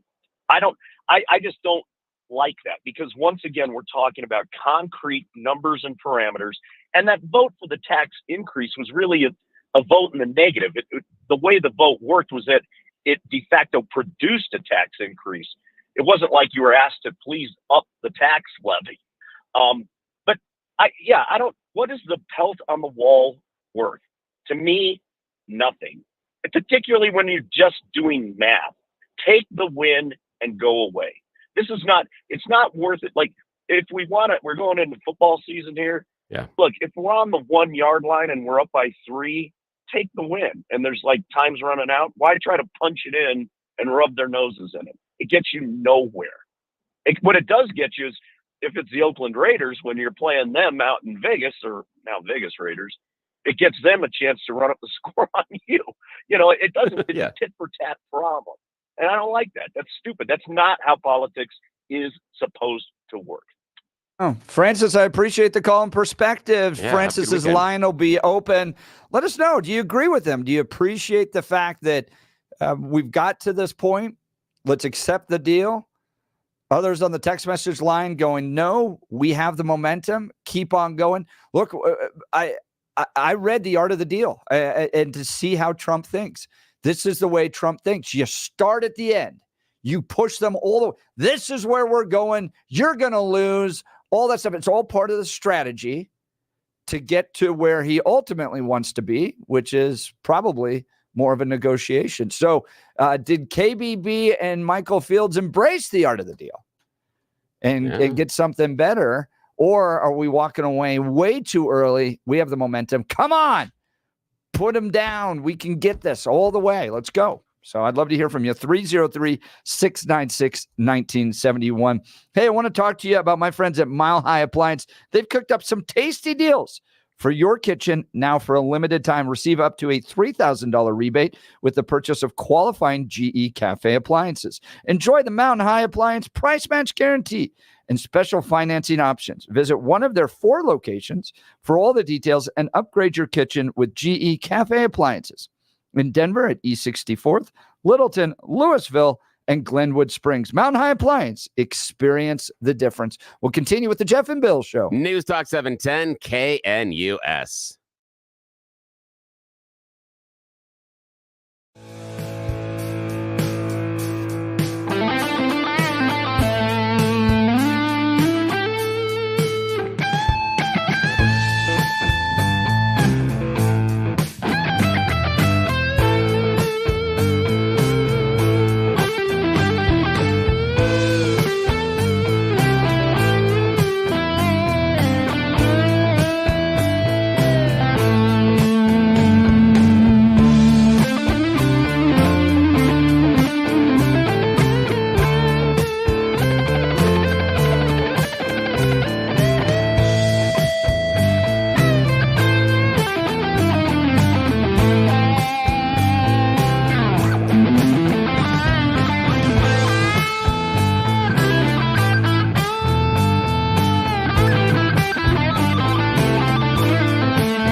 Lots of text messages coming in on the discussion this hour on whether or not it's good that we were striking a property tax deal. Jared Polis saying that we are going to end the property tax wars, and he wants to negotiate with those that are trying to push a ballot initiative, 2 of them this fall, and the ballot initiative people are open to a deal here. So we'll see if it happens. Yeah. Text message here, though. It's not how politics works, but we've been giving in with deals for many years, but when the Democrats have the same opportunity, they put pressure on the right to end, and then they go all the way to the end. They rub our noses in it as much as they can. We need to make sure that the uninformed voters know that Polis is squirming. Yeah, and the problem in that, I agree with a lot of the text messages saying, is the uninformed. And that's the giant hurdle. And that would be the caveat that I would say to anyone that says, no, we've got to push the ballot initiative, because at the core, you are rolling the dice. I know that you feel in this play, the odds are in your favor from the Hunger Games. However, is it going to take a twist? Are those uninformed voters going to be the ones that could potentially sink it, simply because they don't understand the deal in front of them? Well, you know what the uninformed voter is going to do, too. They're going to go, Jared Polis, he saved us. Exactly. Jared Polis brought our taxes down. I love you, Jarhead. Exactly. He sent me that check. The Colorado Koshbach. Remember, he loves me that much. He sends me checks. He sends me money, and now my taxes aren't high. Yeah, forgetting the fact that it was your money he was sending back to you. Yes. I love his shoes. Talk about, what a scam. What a scam to be able to take money from the constituents and then turn around and give it back to them and pretend you're doing something good.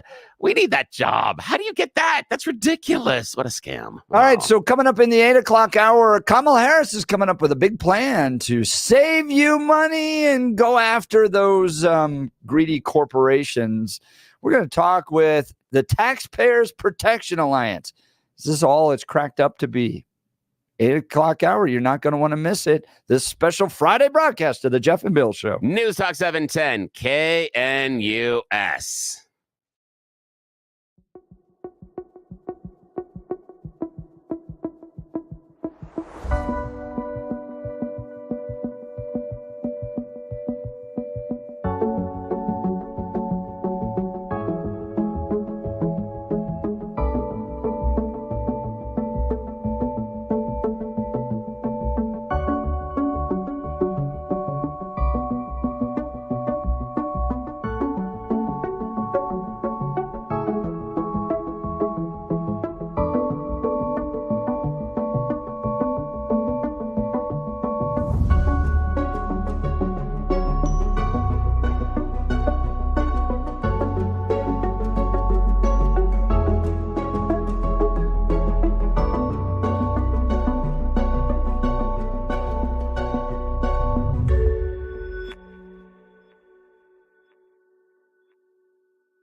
It is 8 a.m. in the Mile High City on this Friday, August 16th. Good morning, Denver, Colorado. You've tuned into the Jeff and Bill Show on 710 KNUS. I'm your co-host, Jeff Hunt, along with Bill Thorpe, bringing you the freshest insights, hottest takes from the right, left, and center.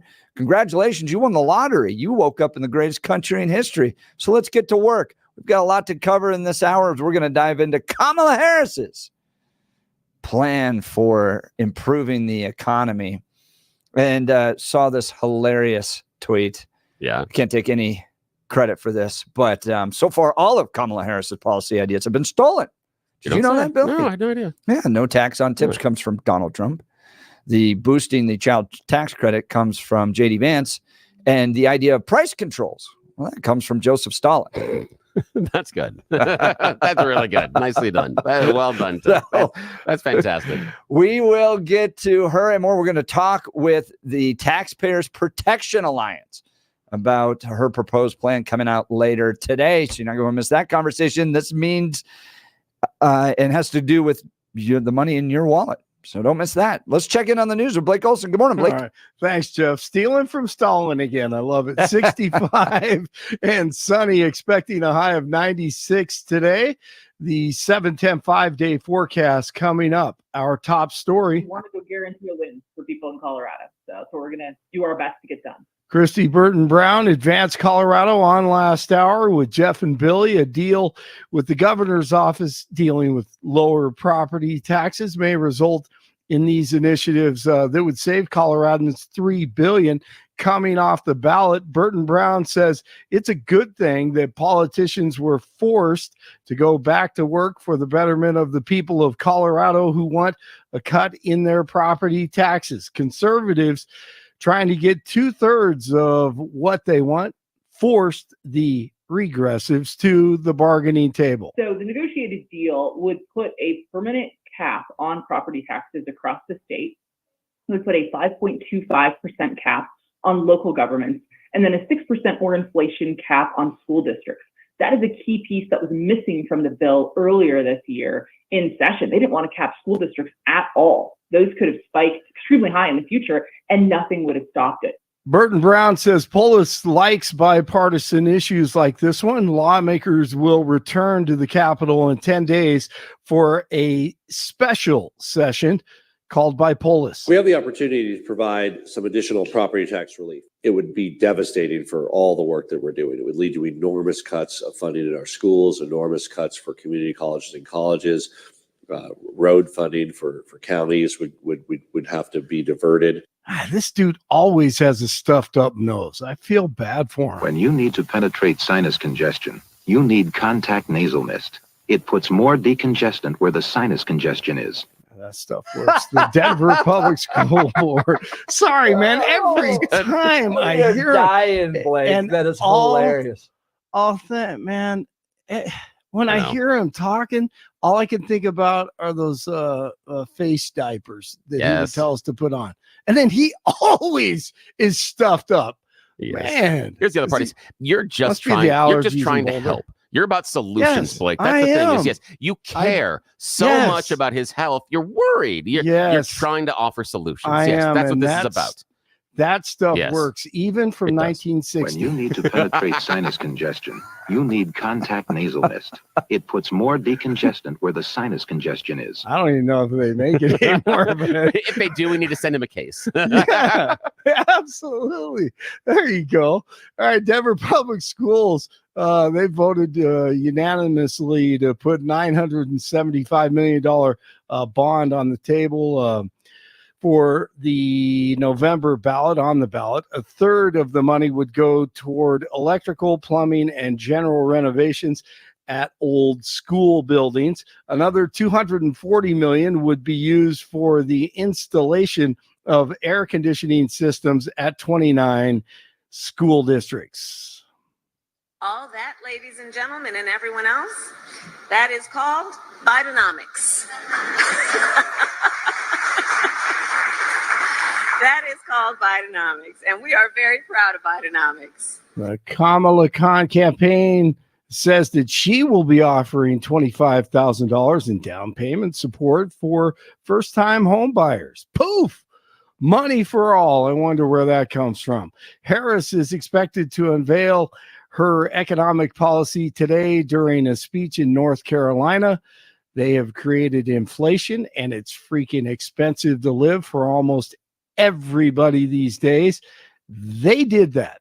Former President Trump with a couple of events on Thursday, including a press conference. Kamala Harris is a radical California liberal who broke the economy, broke the border, and broke the world, frankly. She's running on the Maduro plan. We call it the Maduro plan, like something straight out of Venezuela or the Soviet Union. Yes. This announcement is an admission that her economic policies have totally failed and caused really a catastrophe for our country. And beyond that, a catastrophe in the world. Don't forget that. 10 service members have been injured after a training accident in Nevada. Police in Reno say the incident happened Thursday night at Fallon Naval Air Station, and the 2 Navy helicopters flew the injured service members to a hospital in Reno. Details about the training accident have not been released. 3 people are dead after a semi hauling plastic pipes lost control and crashed in Wheat Ridge. It happened Thursday morning on I-70, spilling the pipes across the interstate and causing 5 other vehicles to crash. The 3 people who died were in one car, and 2 other people in the same vehicle were taken to the hospital and in stable condition. The crash happened in a construction zone. Rockies and Padres tonight at Coors Field, 6:40. First pitch, 63 in Englewood, 62 in Superior, 65 in Denver. Jeff and Bill continue. It's Friday. Blake Olson, News Talk 710 KNUS.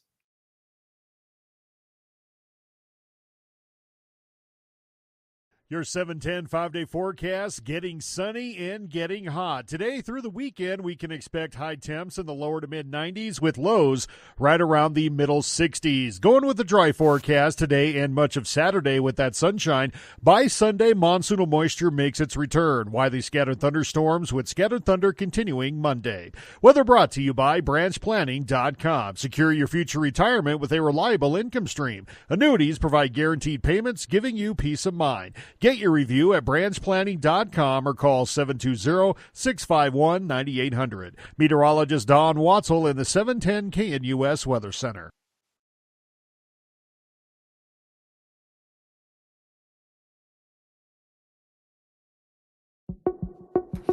Kamala Harris has got her new economic plan coming out later today. It features new tax cuts, really, housing incentives, and price caps. To provide some analysis is Patrick Hedger. He's the executive director of the Taxpayers Protection Alliance. Patrick, thanks so much for being on the Jeff and Bill Show. Good morning. Hey, thank you for having me. All right, so dive into this. What are your thoughts? Is this going to make our economy great? Are taxpayers really going to benefit from this plan? So when it comes to things like price controls or subsidies, what you're doing is ignoring the underlying data, right? Prices are just signals, right? They're trying to tell you something about what's happening in the underlying economy behind the product or service that's being advertised. And so to try and control prices without addressing everything else that's going on that contributes to that price is sort of like sticking a sticker over your check engine light and saying your engine's fixed. You're actually probably going to cause more problems for yourself down the road by ignoring what the prices are trying to tell you and by trying to control prices. And when we see price caps in particular, what we see are shortages. And I mean, the laws of economics are pretty clear about this, and the history is pretty clear about this as well. We saw price controls under the Nixon administration on oil and gas, and what we saw was gas lines shortages. These things are pretty clear. They happen all the time. And same with this new subsidy proposal that she has for $25,000 for first-time home buyers. I got news for folks. Homes are one of the most subsidized things that we have in this country already. The mortgage interest deduction is incredibly generous. And what has that done? It's driven the price of homes through the roof. So it's very hard to buy a home in places where people actually want to live. And this $25,000 credit for new home buyers, all that's going to do is raise home prices by about $25,000. So you're saying when the government gets involved, things get more expensive, and Kamala Harris wants more government involvement? Yeah, you pretty much hit the nail on the head right there. Wow. All right. I mean, so help walk people through. She hasn't released her plan, but we're getting some signals and press is releasing some details of it. What is she talking about? She's talking about price control. What is that? You mentioned the first-time home buyer incentive there. Can you give us some details on what we're expecting to see today? Yeah, we're expecting here on the home buyer side an announcement for a new credit for $25,000 for her first-time home buyers. So basically, you can deduct that from your taxes. I believe that's what they're going for. I'm not sure if it goes towards the purchase or goes towards your taxes, but either way, it's an additional $25,000 towards a first-time home buyer buying a home. But this really misses the problem that we have in housing right now. We have a supply problem. We don't have a demand problem. And all that a $25,000 subsidy, however you construct it, is going to just keep juicing demand, right? So, think about a bunch of people trying to get through a small door, right? Adding more people to push is not going to solve the problem. You need to widen the door. You need to build more housing. That is the only thing that's going to solve this problem. We have been subsidizing home purchases in this country for decades, right? The mortgage interest deduction, again, is incredibly generous. What we have is a constriction on supply. Environmental regulations, zoning rules, things like that make it very difficult to build homes where people want to live. And frankly, you have an incumbency effect where homeowners in a certain area say, well, we don't want a bunch of people moving into our neighborhood. We're gonna complain anytime somebody tries to build a new development. That's the kind of stuff that's actually causing the problem. And just trying to jam more demand into this marketplace is only going to increase prices because they're not doing anything to truly increase supply. Talk to us a little bit. And by the way, we're talking with Patrick Hedger. He's the executive director of the Taxpayer Protection Alliance. Talk to us about price control. She seems to think that we can really address inflation by telling these companies that are supposedly are driving up costs to knock it off. What's your response to her? Well, she sounds a lot like Richard Nixon. It's exactly what happened. Everybody thinks it was the Arab embargo that created gas lines in this country. It's not true. Nixon instituted price controls on gasoline. So what happened? He kept the price of gas artificially low. And so demand was still there, but the supply wasn't there. And the supply was constricted because of the embargo, but because the price was capped, new supply couldn't raise its prices enough to meet that demand. And so what she's trying to do, forget the gas lines, we're going to have grocery lines in this country if she gets her way in terms of trying to institute grocery price controls. What they're trying to do is deflect blame for the fact that they injected trillions of dollars into the economy to juice the economy after COVID. And what has happened? That is an inflationary policy. Inflation is a very simple problem. It's a lot of money chasing few goods and services. And so all that's going to stop that is the government finally reining in spending.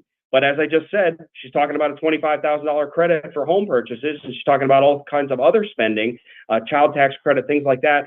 All of that's going to contribute to inflationary pressure.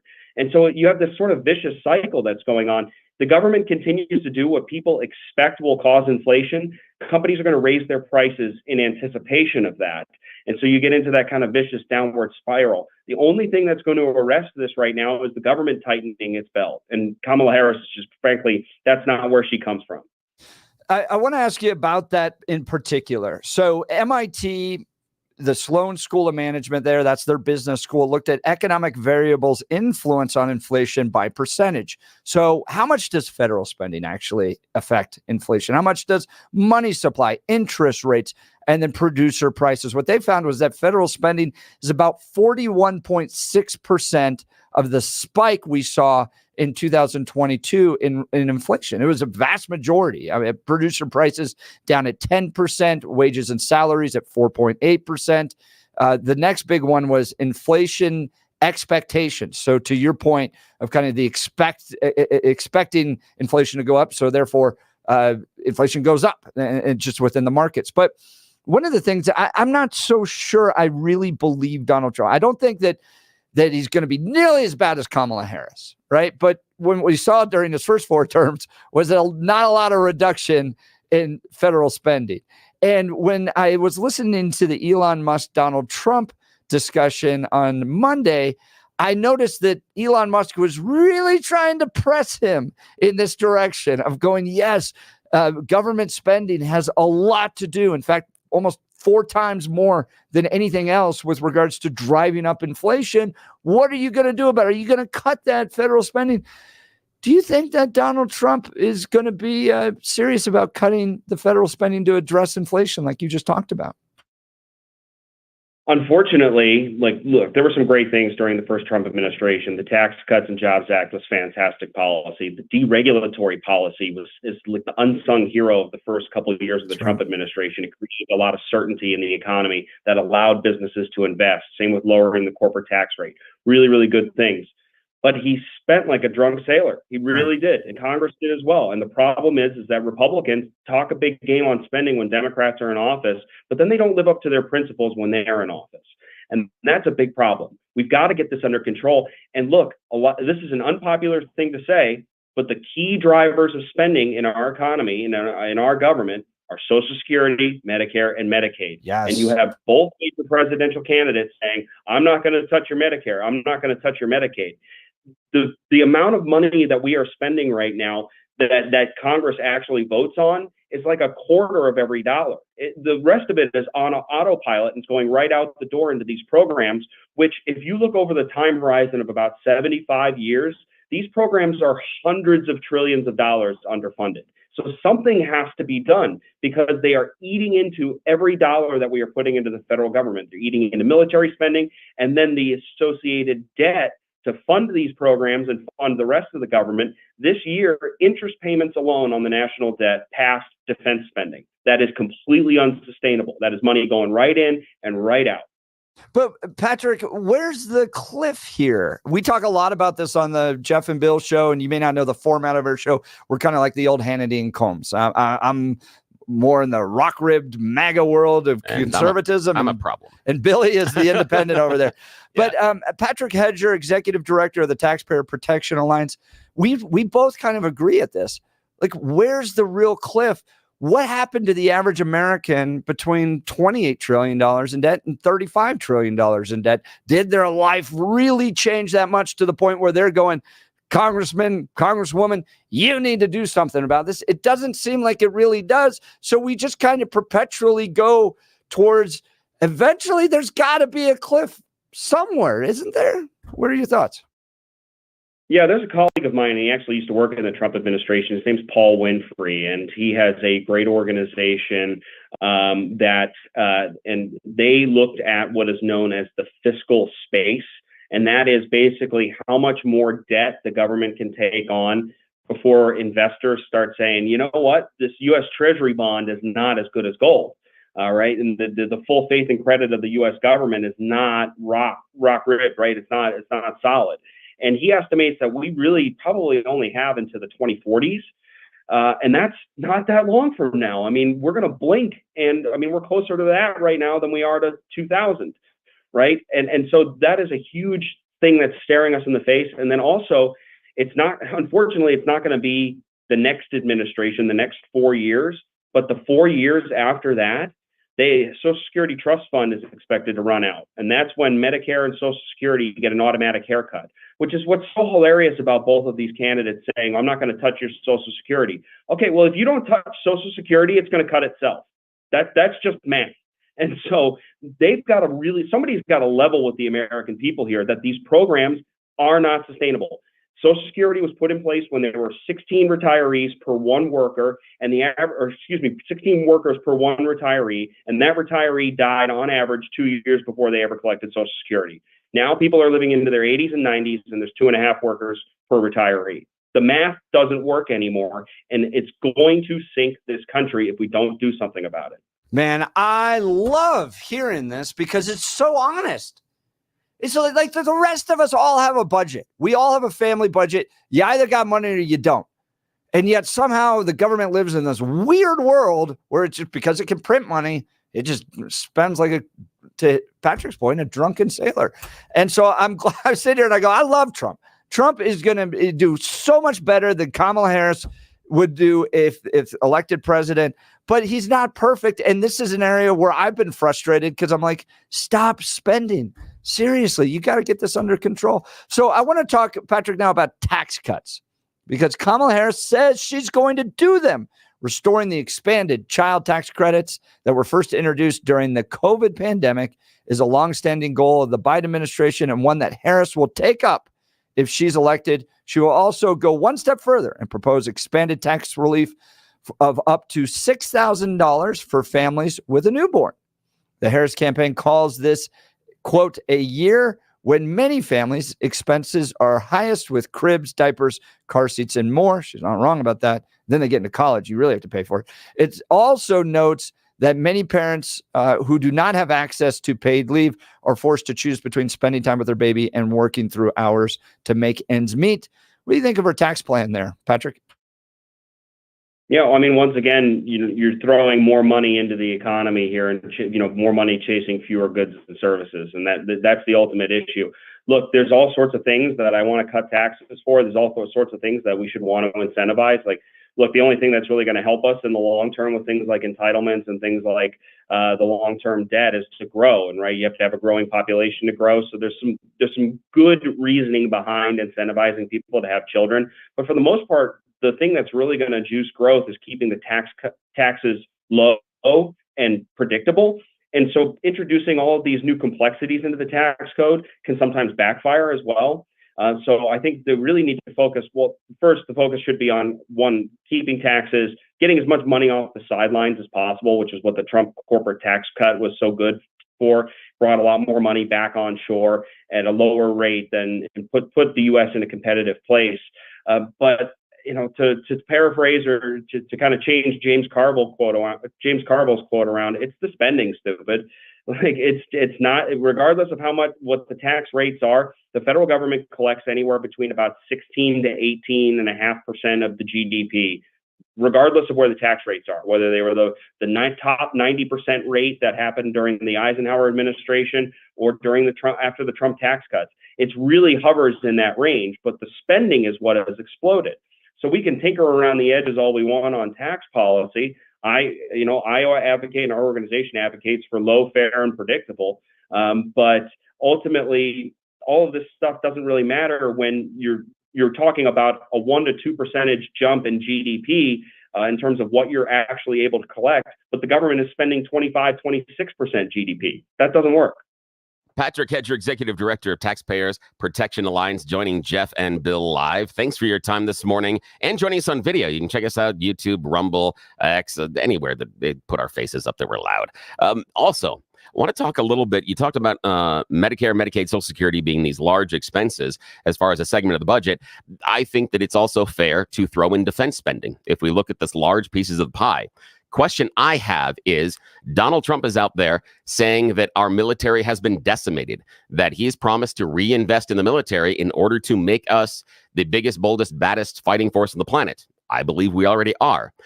Do the same impacts based on government spending apply to defense spending? If we're going to increase defense spending, don't we still get the same negatives you were talking about further anytime you increase government spending?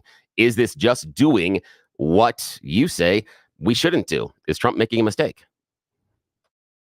Yeah, so if you look at defense as a percentage of the total overall federal budget, the defense budget continues to go up in raw dollar terms, but as a percentage of the federal budget and as a percentage of GDP, it's going down. So it depends on kind of what perspective you're looking at it from. There's also the argument that like defense is like one of the few basic things the Constitution says the government should be doing. That said, it's not so much the defense spending levels, it's that we spend it on stupid things, right? The F-35 is a duck. I mean, it's the most expensive weapon system in human history. The overall lifetime cost of that thing is in the trillions of dollars, and all the pilots say that it doesn't work very well. That's the problem. We've got a big problem in defense acquisition. So, we compare our military budget to China's, but most of our military budget is things like benefits, and it's also a bunch of money going to line pockets of defense contractors for really expensive products and services that perhaps don't work. There's not a whole lot of competition and accountability in defense spending. So you can have a much more lethal and effective fighting force for a lot less money if you had some more accountability at the Pentagon. And that's the unfortunate problem, is that Republicans are hawks about spending, well, when they're out of office for the most part. But when the thing is that neither Democrats nor Republicans really are willing to take a serious look at what's going on at the Pentagon. And yeah, that everything should be on the table. You're absolutely right. Government spending is government spending. Every dollar that gets borrowed that goes into the federal government is a dollar that you can't borrow to buy a house or buy a car. Now, Patrick Hedger, Executive Director of Taxpayers Protection Alliance, I want you to take off your Executive Director hat just for a second and just give me your opinion. Because again, I like what you're laying down. Your personal opinion. Why do you think that as Americans, and especially the legislators, why do we lack the testicular fortitude to constrain defense spending on stupid stuff? Every time we see the examples of bad government spending, the $500 toilets, the $700 hammers, those are DOD contracts, Department of Defense. That's where they're spending the money. It makes sense, all the critiques that we have about the massive legislature, that they're taking our money and spending it as they will, does apply to defense. Why do you think that to a T, personally, not in your executive director job, that both Republicans and Democrats are leery of putting any cost constraint or even auditing the Defense Department? We're supposed to have an audit every year. We haven't had an audit for years. Why do you think that happens just personally, man? Because nobody wants to be the person that gets blamed for sending troops into battle unprepared. Yeah. And there's a strong moral argument there. The military is one of the few institutions that still rates really, really well in terms of trust across party lines. People have a lot of respect for the military, and I'm not saying they don't deserve it. You know, the average man and woman in uniform are wonderful, great citizens. I am so thankful for everything they do for this country. But there are folks in Washington, it's not even at the Pentagon so much, it's members of Congress that are basically trying to put artificial jobs into their district and say, well, gosh, I need this ball bearing for this fighter jet made in my district. And so you just have sort of a lot of the other public choice problems that we see in government, where you have a centralized committee that is deciding how the economy is going to run for political purposes. And that's sort of the problem. It's not the average man and woman saying, hey, I need some more bullets, I need some more body armor. Give it to them. It's the kind of, for lack of a better term, cockamamie process that we have of defense acquisition, where basically to protect certain defense projects, you see like there's a part of the F-35 that's made in almost every state. And that's done on purpose so that program never gets cut. Yeah, absolutely. And bonus points for using the word cockamamie. We appreciate that here. And I think you're exactly right. Nobody wants to have that constraint. You won't be the one that wants to cut back.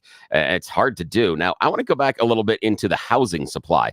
You're absolutely right that part of the pressure is the housing supply problem. If supply would be increased, we would see demand balance out. And you're absolutely right, I believe, about the idea of a tax credit, because giving the tax credit will artificially goose the basic housing cost.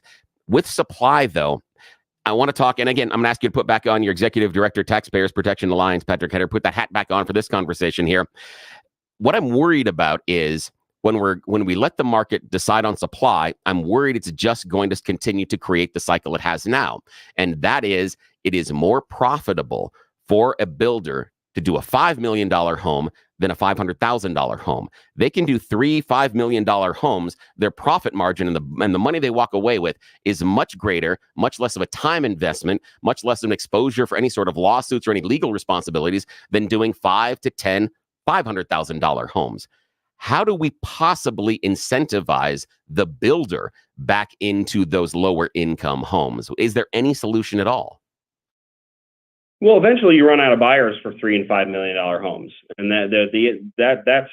And I think if we didn't have the kind of supply constraints that we see right now, you wouldn't see everybody's talking about banning like big banks from coming in and buying up single family homes.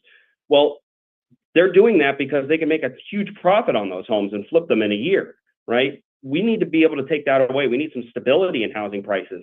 And a lot of people say, well, oh my gosh, it's great. Homeownership's the number one driver of wealth in the United States. I personally don't think it should be, right? Like hard work should be the number one driver of wealth in the United States, not just owning real estate. And if you look at, we got to look at real world examples. Austin, Texas built a ton of housing. And what has happened? Rents have fallen through. So we're not just even talking about home purchases. We're talking about rentals as well. People can barely afford to rent places these days. And so you've just got to let people build, and eventually you'll run out of those $3 to $5 million buyers, and you'll see prices collapse. We had a real world example happen in Austin, Texas, where they were allowed to build. Like, I think it's like the most new skyscraper construction in the country is happening in Austin, and rent prices have fallen by double digits. So we've got to just break from the status quo that we have right now. I understand your concern about market misallocations there, and that happens. Markets are imperfect, but they're a lot better than central planning. Yeah, absolutely. Yeah, much, much better. And the problem we have here in Colorado, the reason I brought that up is that we have turned into a blue state, and the Dems have gotten in control, and they have created such a liability problem for new home builds.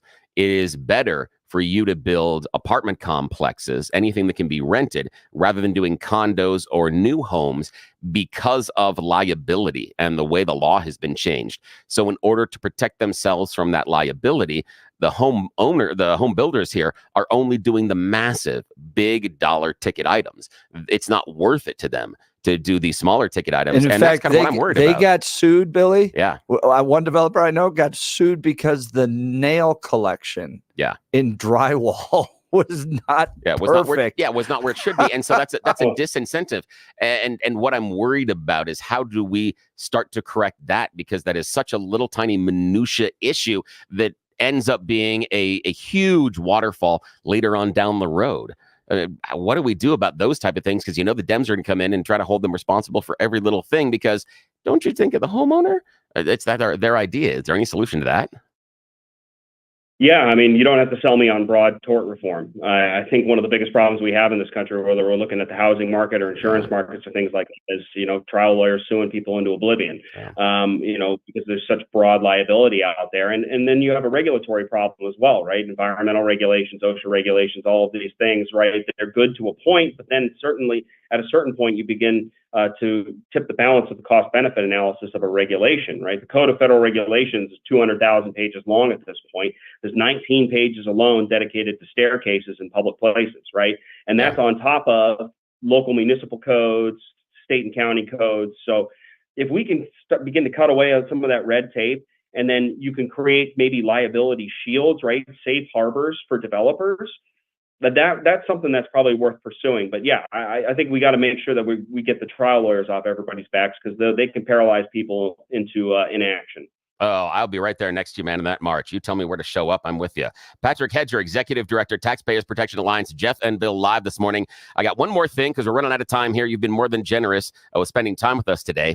And this is more, I want to go kind of not a 101, but more of a 201 type of level. I want to talk about the idea of the price controls, the supply chain, and what we're doing as far as the basic goods and services that you're buying, grocery store, big box stores, stuff like that. You and I can agree. Price controls are stupid. The idea that Kamala would come out and say we're going to have price controls artificially screws up the markets in so many ways. We don't have time. You and I could go on for the next 45 minutes. What I'm concerned about and what I want your input on are the prices that are being set by the private companies. We have seen that while supply chain inputs have returned to normal, prices have maintained an artificially high level. Jeff mentioned diapers a little while ago. Wood pulp has dropped down, but the increase that we had, almost 25% during that supply chain squeeze, hasn't then come back and evaporated. Just recently, both Pepsi and Coke were trumpeting 13% growth in prices, not revenue or even sales, but just prices in the first 3 months of the year. They're now having a problem with Frito-Lay. That's why they're on sale at every damn grocery store, because they need to push units, not cost. So what's the solution? Is there a solution for the idea that these companies are looking at this as windfall profits? They view you, me, Jeff, our listeners, as suckers. We're going to the store and we're still buying those products. What's the incentive for them ever to lower those prices? Well, we're already starting to see it a little bit. I mean, inflation came in pretty low the last report that came out this week. And you don't want to see overall deflation too much in an economy, because that can identify some underlying sickness as well. But consumers have pulled back, and that's the ultimate thing. I get there are things that people need on a daily basis, but we still have the big problem that a lot of that trillions of dollars the government allocated, as COVID relief and the IRA spending, things like that, a lot of that's still not even gone out the door yet. You've got programs like the employee retention tax credit, which is hundreds of billions of dollars, and like 99% of claims at this point are all fraudulent. So there's still like a ton of money sloshing around in the economy, and you've got to be able to rein some of that back in, because inflation, again, is a very simple problem of too many dollars chasing fewer goods and services. And so once you correct that balance of how many dollars are sloshing around out there, you'll start to see the prices stabilize, if not come down a little bit. But there is also some issues that we could look at, particularly in the grocery agricultural sector, of concentration because of protectionism. Yes. You've got some issues. I mean, there's a big problem in this country of there's a lot of industry groups in the agriculture and food sector that insulate themselves from foreign competition. And that drives consumer prices at the grocery store higher than they should be. So there's no silver bullet here. There's a lot of various problems there, but a lot of them come back to red tape. Yeah, and hopefully market pressures will help. And we can talk about like the McDonald's curve right now. Chili's is taking McDonald's to the cleaner because they did their own Big Mac and drop it for $10 while a Big Mac meal is over 11 here in Colorado. That's some of the competition that we need. And if we had more time, I'd love to talk about the idea of the price controls, because then we talk about bringing manufacturing. My man, you and I could close down a bar. I appreciate the time today, Patrick. This is great. Patrick Hedger, Executive Director of Taxpayers Protection Alliance. Just to give you a little feedback, Patrick, text message here. Good morning, gentlemen. Really enjoying this segment regarding economic conditions and government spending. Great guest topic. Please have him on again. Amen. So we hope you'll join us. If you want to learn more about Taxpayers Protection Alliance, go to protectingtaxpayers.org, protectingtaxpayers.org. Patrick, thanks so much for being on the Jeff and Bill Show. Yeah, have a great weekend. Hey, looking forward to coming back. We'll definitely make sure that happens. All right, we'll continue with the Jeff and Bill Show. News Talk 710 KNUS.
All right, Kamala Harris.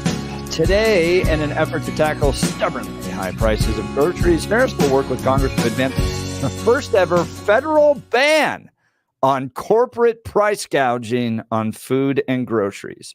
This would be... Excuse me, question back of the class. Was it legal before? Were we like, hey, corporations, do we have a deal for you? Was this? I thought we already had some controls and restraints in place for this. So, like, you remember the chicken story? Yes. Where all the chicken companies were coordinating the prices together, and then they all got popped, and they busted, and I think they had to pay some fines. Yeah, they did. Yeah. That. But again, you know how it is with fines. It's with the federal government, the fine is not a fine. It is just a bribe to make it go away, because they get popped for things like, hey, this is like $1 billion of losses to the consumers. Can we please have 10 million? Like, wait a minute here. Hold on. We get screwed for the vast majority of the money, and then the government gets a kickback? Yeah, That's how this works. They're not sending us crap because we got screwed by the chicken companies. That's the problem with this scam. So this would include, this is what CNBC is reporting, this would include setting up clear, quote, rules of the road, unquote, so that corporations can't unfairly exploit consumers to run up excessive corporate profits on grocery staples, according to the fact sheet they've released. To investigate and penalize alleged violations, Harris would empower the Federal Trade Commission and state attorneys generals. The Harris administration would also take an aggressive regulatory approach. That's always great. Yeah. To propose mergers and consolidations among the biggest food producers. This is a problem. And here's the problem. And this is a wrong-headed government solution. I understand why it will make us feel better by putting these rules in place. There are two things. One, are they going to enforce them? And we know, based on what's going on, these rules can be selectively enforced. Now, we want to say the people involved in Department of Justice would go after these big corporations with these rules because they're fighting for us. Yeah, except these corporations write really big donation checks to those lawmakers. And yes, I do. Who has the bigger voice? I mean, listen, who has the bigger voice? That's it. And the other part is this. Here's the solution. And this is the problem that I've got with Harris and what she's coming out with. Because the solution is right in front of us. And ticks me off a bit that I don't hear the solution enough from the GOP, because I think it's a winner. It's one simple word. Competition. Yes. That does everything that we want to accomplish, and we don't have any new stupid laws. Standing up. Thank you. Standing up. Thank That's you, why sir. even when Trump's like tariffs, I'm like, come on. Competition fixes it. Yes, you want to drive these prices does. down? If the diaper company had another, P&G had another solid competitor, they got one. If they had somebody else, a bunch of other people playing in the market, they can't keep the prices high because you get undercut. And this is where I'm okay with the government stepping in when there isn't free competition. Yes. Right. Absolutely. So we saw this with like Facebook. Everyone's always like, well, conservatives just create another Facebook. Yeah. Okay. You don't think people have tried that? Yeah. And what ended up happening was the army of lawyers that Mark Zuckerberg sent to tie those companies up in litigation forever until they just were like, well, it's not worth it. We'll just go on and do other stuff. So and if he was scared of you, he'd buy your company. That's yes, it. Exactly. And then just absorb it and say, now it's mine and I can kill it if I want. So yes, you have to have competition to drive down prices, and you got to have competition. Yeah. So that's where sometimes when the government steps in and takes on these big companies. Yeah. Imagine if we I'm had okay with that. Imagine if we had one gas station company in Colorado. Where do you think our gas prices would be? Where do you think if you had one option? If you had two options, you think they're not talking to each other? And even if they don't talk to each other, you don't think they got someone involved in each company looking at each other going, they're putting the price here. They're putting the price here. We've talked about what happens when you have gas stations that are within a block of each other. Sometimes they can be catty corner. You get into a price war. That's what we need. That is the easiest, simplest fix. And the reason it's the easiest, simplest fix to break up the monopolies and to increase competition is because once they're broken up, you don't have to worry about all the government rules and regulations afterwards. We don't have to create new rules and regulations. And it allows Jeff, it allows me, It allows you, our listeners, the ability to impact and affect the market. And you can't right now because of what's going on. That's why you're paying more for some things in the grocery store. Dr. Pepper, now the number 2 soda provider in this nation, in part because Pepsi was screwing you on price. They did it better. That's the competition. Now Pepsi is wetting their pants, and it's fun to see. Also, you want to get a value in the stock, Pepsi might be a value right now. I'm just saying they're losing some stuff. So they might jump because they're trying to push, as we talked about, Patrick, unit sales. They need unit sales to goose the price of their stock in the next quarter. So they're going to be cutting some prices. Yeah. So great conversation in the 9 o'clock hour. Wayne Lageson, editorial page editor at the Gazette's going to join us. Listen to what they said about Tim Walz with a folksy appearance. With a folksy appearance, Walz, who, quote, misspoke when stealing combat valor, might be the most dangerous vice presidential nominee in history, running with the history's most far-left presidential nominee. I want to get his thoughts on how Tim Walz is the most dangerous vice presidential nominee, and he still hasn't shot anybody like one of the other vice presidents did. All right. We'll continue. You're listening to the Jeff and Bill Show. News Talk 710 KNUS.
Last night, Billy and I were at the Douglas County Taste of Douglas County at the Douglas County Fairground and had a ton of fun. Okay, so dude, there was a slider there. Yeah.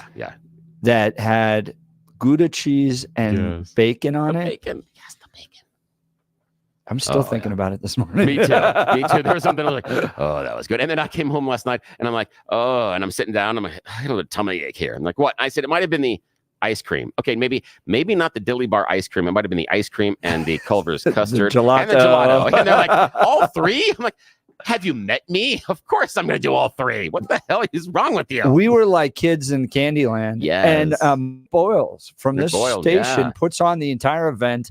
And I want to congratulate Mike because it was a huge success. It was amazing. It was so full of people, lots of eating options. Everybody had a great time. An incredible value because it was $10 beforehand. Even if you show up the door $20, you could eat $50 easily, no problem, wandering around. And it was still a fantastic take value. home bread and all that stuff. So yeah, Kelly showed up with a bunch of our station swag and some of the bags, All and gone. they were gone immediately because people were walking around because they had all the free stuff, all the tchotchkes, all the swag. Huge success, Mike Boyles. Congratulations on an absolutely successful, outstanding event. Thanks for inviting us.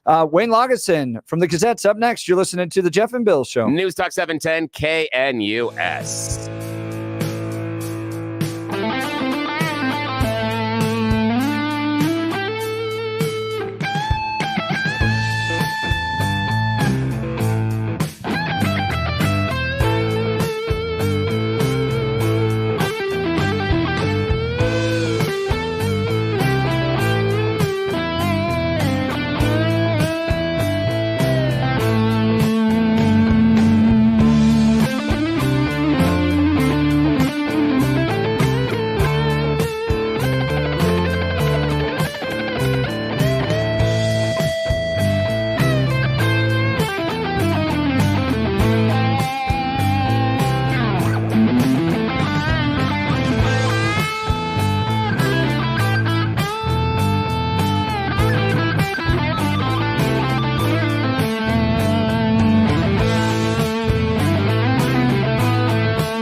It is 9 a.m. in the Mile High City. It is Friday. You have tuned into the Jeff and Bill Show, and we're going to bring you an awesome hour with Wayne Lageson from the Gazette coming up. He and the Gazette editorial board making the argument that Tim Walz is potentially the most dangerous vice presidential nominee in history. Holy cow. And there was one that even shot a dude. What is going on? We're going to get into this. It's going to be a great conversation. I love that intro music. I'm pumped up. It is Friday. It is 9 o'clock, and you have tuned in to the Jeff and Bill Show on 710 KNUS. I'm your co-host, Jeff Hunt, along with Billy Thorpe. We're trying to bring you the freshest insights and hottest takes from the right, left, and center. But congratulations, you won the lottery. You woke up today in the greatest country in history. We're gearing up for a whole great hour of engaging discussions, critical analysis, most importantly, your calls and texts, because this is where Denver's voice is heard loud and clear. So grab another cup of coffee, Denver. Let's dive into the issues that matter most to you right here, right now. Let's check in on the news with Blake Golson. Good morning, Blake. Morning, Jeff. TGIF, 70 and sunny, expecting a high of 96 today. The 710 5-day forecast coming up. Our top story, the Kamala Khan campaign says she will be offering $25,000 in down payment support for first-time home buyers, money for all. Wahoo! I wonder where that comes from. Harris is expected Obama to phones. unveil. Yes, throw them out. We need smart phones, some Kamala Khan phones. I mean, they've been doing this forever. Do everything for us. Blake, they've been doing this forever, and people are like, Yes. yep, keep it coming. Keep it coming. And even when I got that stimulus check, I sat there and I was like, this is going to cost me more than what they're giving me. And it's been absolutely true ever since. Sorry, Man, you're firing me up, thing. No, I get it. I should fire you up because all this is ridiculous. Let's see. She's going to have a speech in North Carolina today. They've created inflation, and it's expensive to live for almost everyone these days. They did it. Patrick Hedger, Taxpayers Protection Alliance, on with Jeff and Bill last hour. I got news for folks. Homes are one of the most subsidized things that we have in this country already. The mortgage interest deduction is incredibly generous. And what has that done? It's driven the price of homes through the roof. So it's very hard to buy a home in places where people actually want to live. And this $25,000 credit for new home buyers, all that's going to do is raise home prices by about $25,000. Former President Trump with a couple of events on Thursday, including a press conference. I'm very angry at her that she'd weaponized the justice system against me and other people. Very angry at her. I think I'm entitled to personal attacks. I don't have a lot of respect for her. I don't have a lot of respect for her intelligence. And I think she'll be a terrible president. And I think it's very important that we win. And whether the personal attacks are good, bad, I mean, she certainly attacks me personally. She actually called me weird. He's weird. It was just a soundbite. And she called JD and I weird. He's not weird. He was a great student at Yale. He went to Ohio State, graduated in 2 years at the top of his class, and all of these different things. And we have this guy that's running a very failed state, who's had a terrible career. Christy Burton Brown, Advanced Colorado, on this morning with the award winners. A deal with the governor's office concerning lower property taxes may result in these initiatives coming off the ballot. Burton Brown says that's a good thing, that politicians were forced to go back to work for the betterment of the voters in Colorado who want to cut their property taxes. Conservatives trying to get 2/3 of what they want forced Democrats to the bargaining table. So the negotiated deal would put a permanent cap on property taxes across the state. It would put a 5.25% cap on local governments, and then a 6% more inflation cap on school districts. That is a key piece that was missing from the bill earlier this year in session. They didn't want to cap school districts at all. Those could have spiked extremely high in the future, and nothing would have stopped it. Burton Brown says Polis likes bipartisan issues like this one. Lawmakers return to the Capitol in 10 days for a special session called by Polis. We have the opportunity to provide some additional property tax relief. It would be devastating for all the work that we're doing. It would lead to enormous cuts of funding in our schools, enormous cuts for community colleges and colleges. Road funding for counties would have to be diverted. And finally, don't mispronounce Kamala's name wrong. Nancy Mace said whatever her name is, and Michael Eric Dyson is there to pounce on CNN. We wanted to guarantee a win for people in Colorado. So Wrong we're one. gonna do our best to get done. Sorry. Because this Congresswoman is a wonderful human being. But when you disrespect Kamala Harris by saying you will call her whatever you want, I know you don't intend it to be that way. That's the history and legacy of white disregard for the humanity of black people. So now you're calling me racist. I didn't say. I just said you weren't a BS. racist. That is complete. No, you don't have BS. to intend racism No, to no. accomplish You are it. intending that Your I am disrespect racist, of Kamala and Harris that is part and offensive. parcel of a And tradition it's of wrong. disrespect. It's offensive, Congresswoman, and it's why can't you it's just? offensive. Why That can't is I'm not calling you a disgusting. racist. I'm No, saying you are. what the You are. practice is You racist. are. You Why absolutely not are. just the That player is- where that I'm is- saying? let me get Disrespecting. No, what's disgusting? That is- Just got to remember that. Rockies and Padres tonight at 6:40 at Coors, 68 in Englewood, 67 in North Glen, and 70 in Denver. Jeff and Billy continue on the Power Hour into the weekend. TGIF, Blake Olson News Talk 710 KNUS. Your 710 5-day forecast, getting sunny and getting hot. Today through the weekend, we can expect high temps in the lower to mid-90s with lows right around the middle 60s. Going with the dry forecast today and much of Saturday with that sunshine. By Sunday, monsoonal moisture makes its return. Widely scattered thunderstorms with scattered thunder continuing Monday. Weather brought to you by branchplanning.com. Secure your future retirement with a reliable income stream. Annuities provide guaranteed payments, giving you peace of mind. Get your review at branchplanning.com or call 720-651-9800. Meteorologist Don Watzel in the 710 KNUS Weather Center.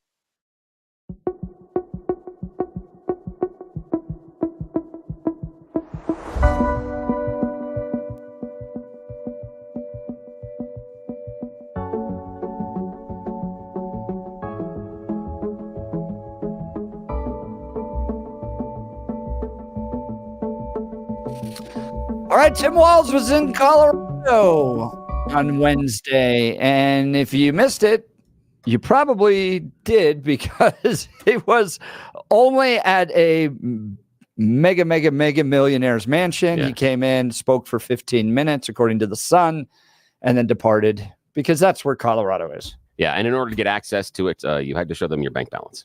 Yeah, Yeah, so and, if it didn't have enough and zeros, hand them money. yes, too. yes, exactly. Didn't have enough zeros, you were not allowed in. Yeah, It must be. I wonder what it's like to live that life. I wish.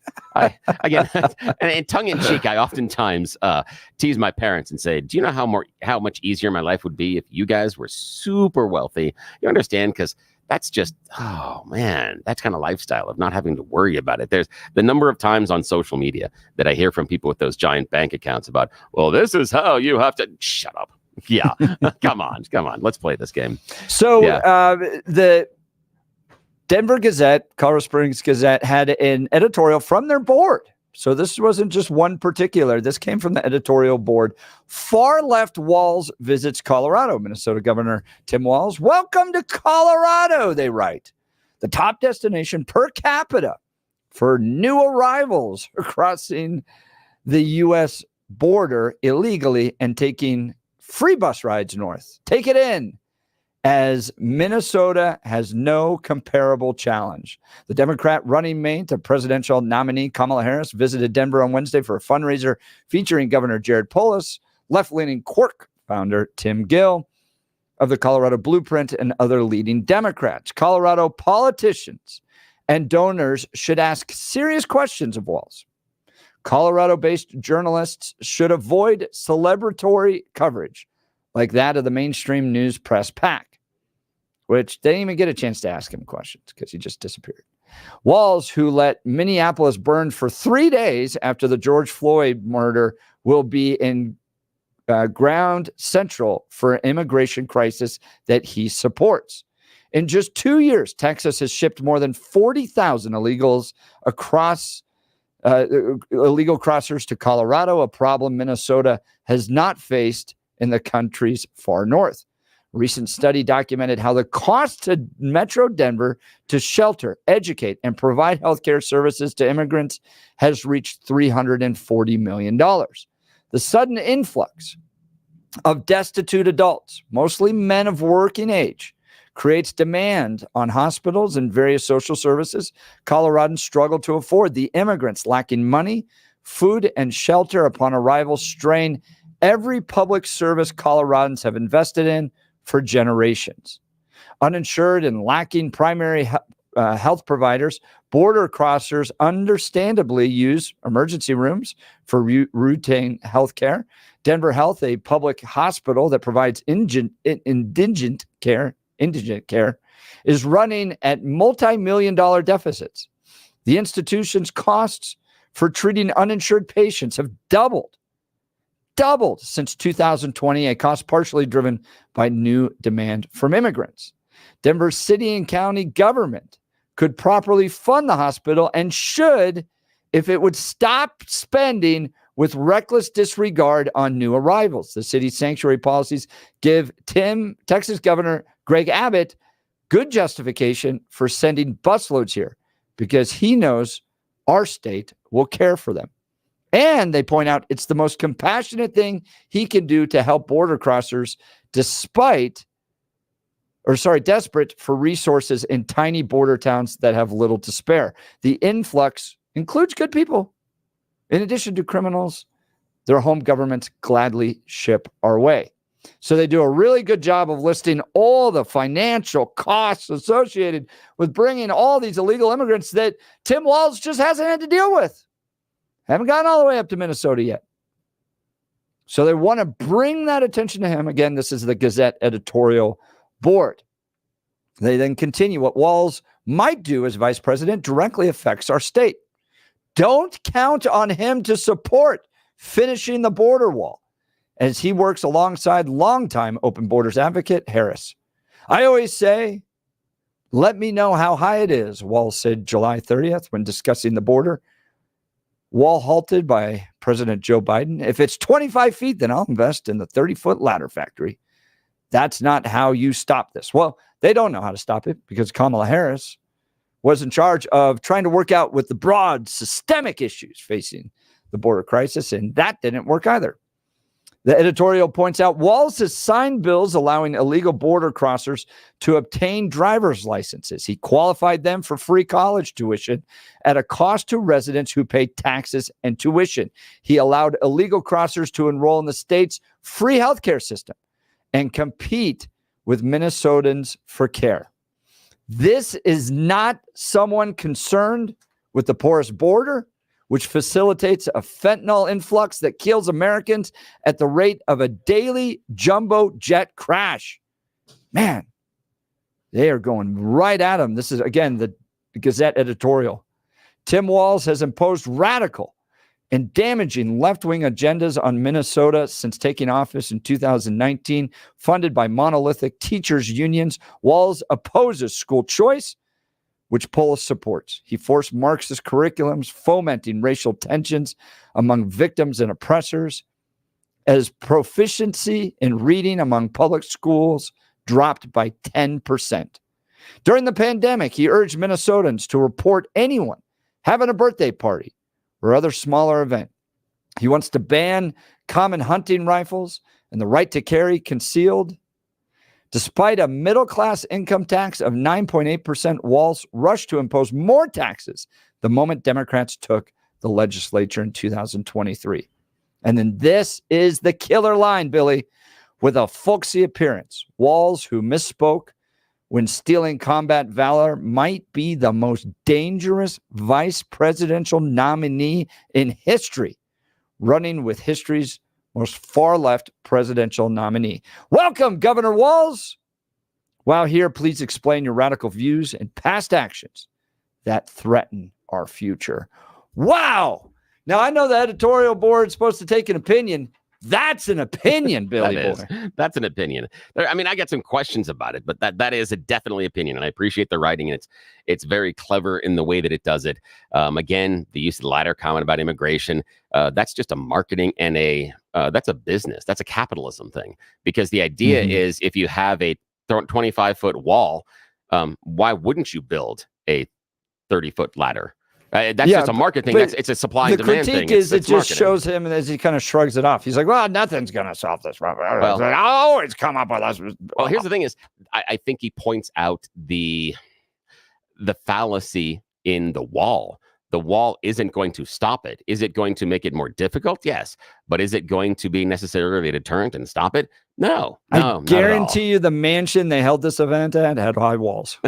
Yeah, but that's not the same thing necessarily. It's totally the same thing. No, it isn't. No. Yes, it doesn't totally stop somebody from wanting to get in there if they wanted to, but it sure makes it more difficult. Yeah, but here's the thing is am I allowed outside of that mansion my freedom to roam in order to do things like, I don't know, burrow a tunnel underneath the mansion in order to get in, which is what they do here.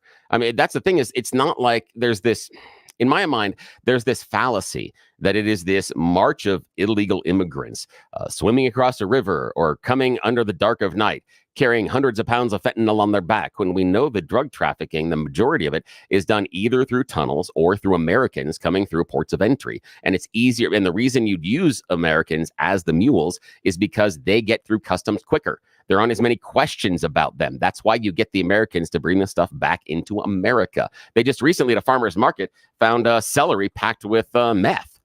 I mean, at a farmer's market.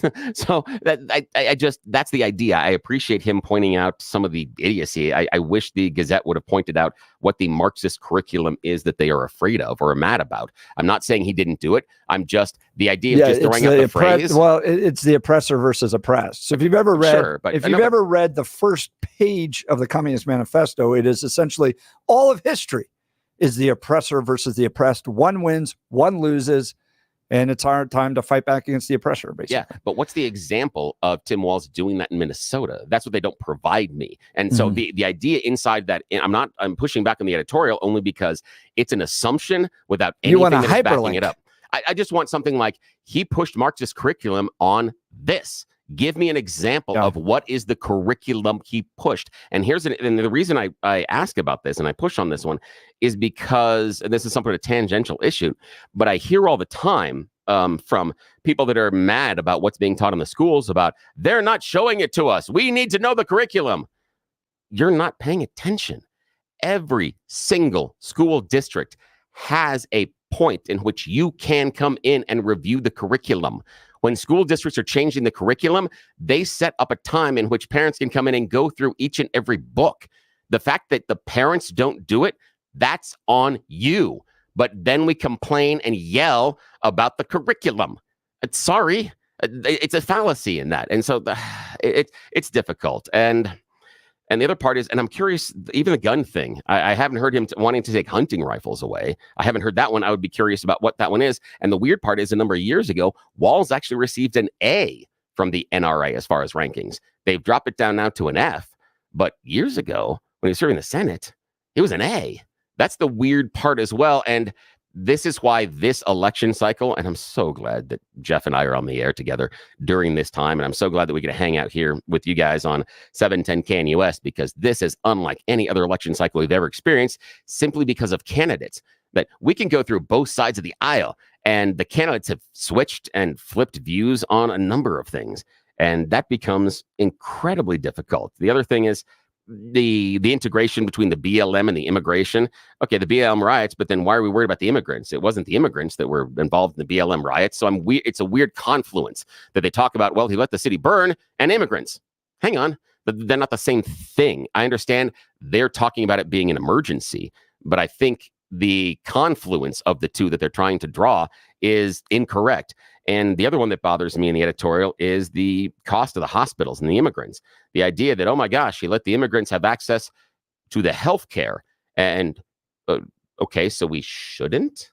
So is what the editorial board arguing that what they should have done in Minnesota is, if you show up with a car accident, broken leg, hepatitis, or a gunshot wound, at the hospital, they should ask, what's your immigration status? And if you say, well, I'm not a citizen, sorry, bleed out here on the ground. No, we're not taking you inside. We can't deal with you. That's what I hear from the editorial board, that the solution is don't give them health care. Then I get some really big questions. Really big questions about that one. So I don't know if they're saying we're going to let you die in the street with your guts falling out type of thing. I think it's going, all right, this kind of liberal do-gooder, bleeding heart perspective that Tim Walz and Kamala Harris have of like, come on in. Oh, we got the space for you. No, you don't. Because we have a finite amount of resources. And when you're going to put that amount of strain on Denver Health like they are, they're now having to raise taxes on the average Denver citizen in order to pay for it. So I don't think the argument is, let them die. It's you guys that just think that people would just come on over here and we're not going to have to deal with a lot of consequences from it are wrong. There's very serious consequences. But the argument made inside the editorial is the problem was allowing them into the system. Yes, and entirely. Right. So that's the problem. Okay, that is the problem. So then tell me how you keep them out of the system and still maintain healthcare costs, because the reason taking the border seriously, which is what they don't do. But I'm just talking about at the health, but we are not going to reduce significantly in the near term the cost that Denver Health is paying or any hospital in Minnesota by working on the immigration issue. And the example to that is, and again, like or dislike, the raw numbers are encounters, arrests, etc. at the border are down over the last few months. I'm not going to talk about reasons or anything else. There are some things we can talk about later. But as that goes down, Denver Health isn't all like, guys, we're good. We're good. There's more of a long-term process. And the issue I have is I can't believe that as a country, we'd ever come to a point where we're like, nope, if you're not a citizen here, we're not going to provide the healthcare that you need. And so if we agree that we don't turn away somebody at the door of the hospital when they need the healthcare, then why are we ensuring we are going to pay the most and make it the most inefficient? If you get them under the insurance umbrella, the cost and the process is more efficient. That ends up being a money saver. That's the problem, is even if we don't like it, if we gave all the illegal immigrants healthcare insurance, I'm not advocating for it, I'm just saying the cost would be less. It would spread the cost out. That's the problem. The problem we have with Denver Health is the people without insurance, legal, illegal, showing up there. They don't. And that's the they cost. have no distinction. But I know that. But that's the cost. It's the uninsured. It's not the immigrants necessarily. It's the uninsured. I think that's missing what they're trying to say here. What they're trying to say is you have Tim Walz, who's coming from Minnesota. Okay, he's got all these progressive tendencies. You look at the way he handled George Floyd incident. You look at the litany of things that they list here. He's got these very progressive tendencies. Okay, well, you haven't had to deal with the consequences of those progressive tendencies the way we have in the state of Colorado, because we got some bleeding hearts too, Tim Walz. We got Mike Johnston out there who, up until just recently, finally said, we've had enough. Well, we might have to bust somebody else here. Yeah. Built this huge system that has cost hundreds of millions of dollars to care for people. So I think the critique is, what are we going to do with them here? And, what's the best way to not make this as costly on the hospitals as they possibly could? And maybe we should integrate them so at least they're paying some portion of the insurance, all that stuff. I think that's all secondary to what they're trying to say, which is he's a big deal progressive. He's got the same instincts, the same commitments that Jared Polis and Mike Johnston have, and it's ruining the city and state. It's costing us way too much money. We're going back to the ballot initiatives this fall to get more money out of the people's pockets. And with that in mind, he might be the most dangerous vice presidential nominee in history, because he's going to continue everything that Kamala Harris wants to do. And this progressive mindset is just simply costing too much money. It's a great point, and it's well written. I just wish that they would have some substantiation behind their ideas, like the Marxist, the Marxist in the education, and the argument, again, the immigrant ladder thing is kind of silly, and we go back to the hospitals. What they're advocating for, and they don't realize it at that point, they're almost advocating for a single payer system. Yeah. Okay. Well, we'll continue this conversation. What do you think? Give us a call, 303-696-1971. You're listening to The Jeff and Bill Show. News Talk 710 KNUS.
Welcome back to the Jeff and Bill Show. The Gazette editorial board, Far Left Walls visits Colorado. But out of all of it, there was one line that really stood out to me.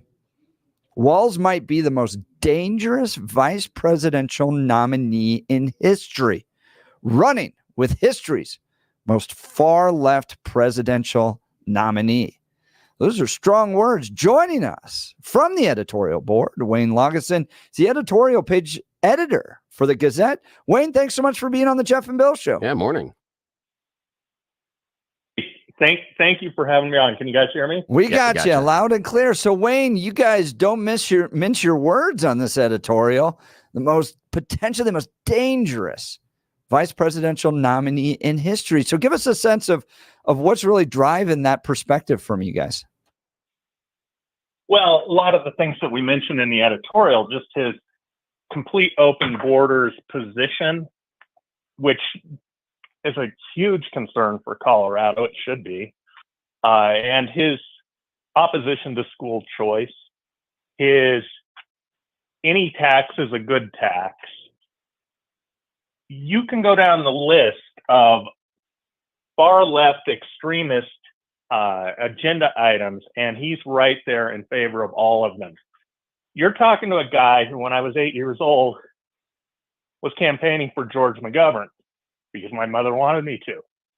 Now that was that was at the time, and since then, the most far left person to ever run for president of the United States. He looks like Reagan compared to the Harris Walls ticket.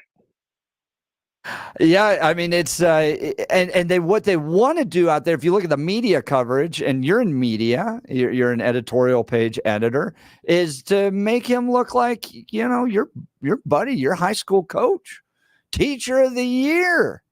This guy is he served in the military. This guy is right down the middle, Wayne. So why is he? Right. Why is he? Why are you saying he's so progressive? Well, and he dropped right out of a Norman Rockwell painting. Don't you recall? That was one of the first things reported about him. So, no, he seems like a person with a great personality. He really does. I mean, I'm sure he's very pleasant to be around and probably a well-intentioned person. I just don't think he has a grip on reality from the perspective of somebody who does. And we, as an editorial board, make no apologies for wanting to put America first, for putting the people of the United States ahead of other interests. And he does not do that, particularly when it comes to his off-the-cuff remarks and other statements that he's not directly involved in border policy, but we know where he stands. And that is a huge crisis in Colorado because, as the editorial points out, in just the past 2 years, we've had 40,000 new migrants come into Denver alone. They don't stay, not everyone stays in Denver, and that doesn't really matter.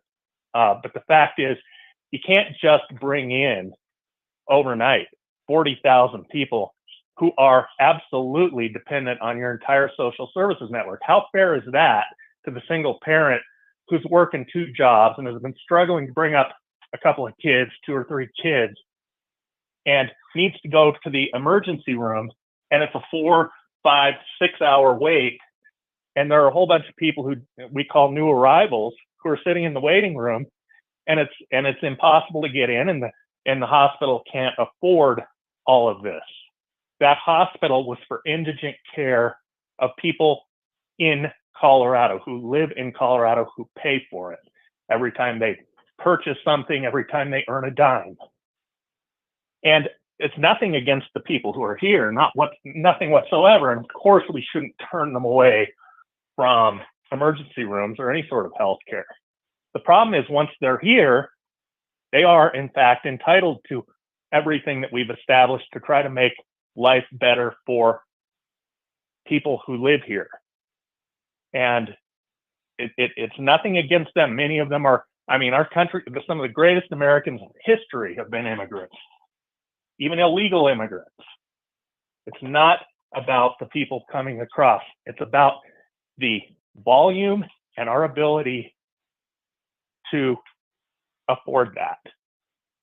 Well, and one of the things I think you were also pointing out in this piece, again, the editorial piece in the Denver Gazette, Springs Gazette as well, far left Walz visits Colorado. I mean, I think what you were trying to point out is that, well, he hasn't had to necessarily deal with this in his state the way Colorado has. It's this type of mentality. It's this bleeding heart. Come on in. We're here to help. You're so great. We love you. And when that happened in Colorado, when Mike Johnston and Jared Polis essentially practiced that same type of progressive worldview that Tim Walz has, you ended up costing the people of Colorado a tremendous amount in services as well as tax revenue.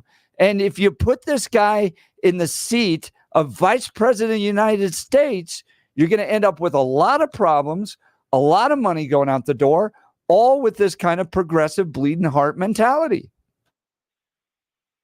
That is exactly right. And again, it's not that I think most people in Colorado and the rest of the United States, regardless of what side of the political divide they are on, would love to help people, as many people as possible. But we should start with our own, with the people who are already here, who are already enrolled in our schools, who are already paying taxes.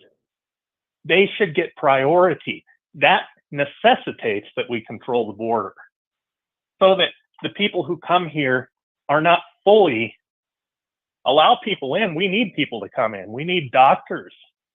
We need all sorts of professionals who we can tap from other countries.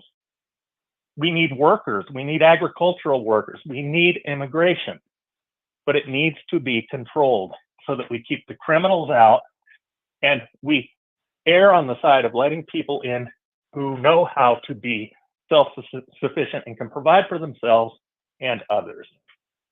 That's what our immigration system should do. Wayne Lageson, editorial page editor of the Gazette. A lot to unpack there. I want to follow up a little bit on the healthcare idea. You were talking about the idea that it's a strain on the system for us to give care to people that are here illegally. What's the solution then? How do we fix that? Because I'm certain you're not advocating for us to turn away people at the hospital when they need care. Then what's the solution? Yeah, of course not. We as a society decided long ago we're not going to turn people away at the hospital who need care. So we effectively, all this discussion about whether we should socialize healthcare or not, we already have socialized healthcare. If you're uninsured and you're destitute, whether you're here from another country or whether you were born here and you're bleeding and you go to a clinic or a hospital, we expect somebody to fix you up. We'll worry about the money later. And that's the way it should be. And that's the way it has to be with migrants to this country. That's why we can't just have as many as want to cross unconditionally coming into the country. Because it does a disservice to them, because we can't guarantee that when there's a 4 or 5 hour backup in the ER that we can patch you up, that we can stop the bleeding. And now we're making that a problem for people who have been here perhaps for generations. And they expect that if they're destitute, uninsured, and they need health care. Now we're dividing that. We're diluting that by 40,000 new people overnight. That's just not good policy. But Wayne, isn't that a tacit approval of socialized single-payer medicine? Because you're mad about the cost, and the people that are the most expensive are the ones that are there uninsured. So regardless of legal or illegal, insuring them all or having single payer would, as a core, lower that cost. Aren't you unintentionally making the argument for a single payer system? No, because this is the system we have, like it or not. It's the right one. I don't ever advocate that a human being in need should be turned away from health. But I understand. Hang on. Wait. You're saying. Wait. Hang so on. Am I advocating for single payer? Wayne, I understand that. Yeah. But what you're saying is that this is the system we have, and this is the one that we need. The problem is the system we have and need right now is forcing us to, for those people that are uninsured, either Americans or not, we are paying the highest possible treatment cost. That as a business model is stupid.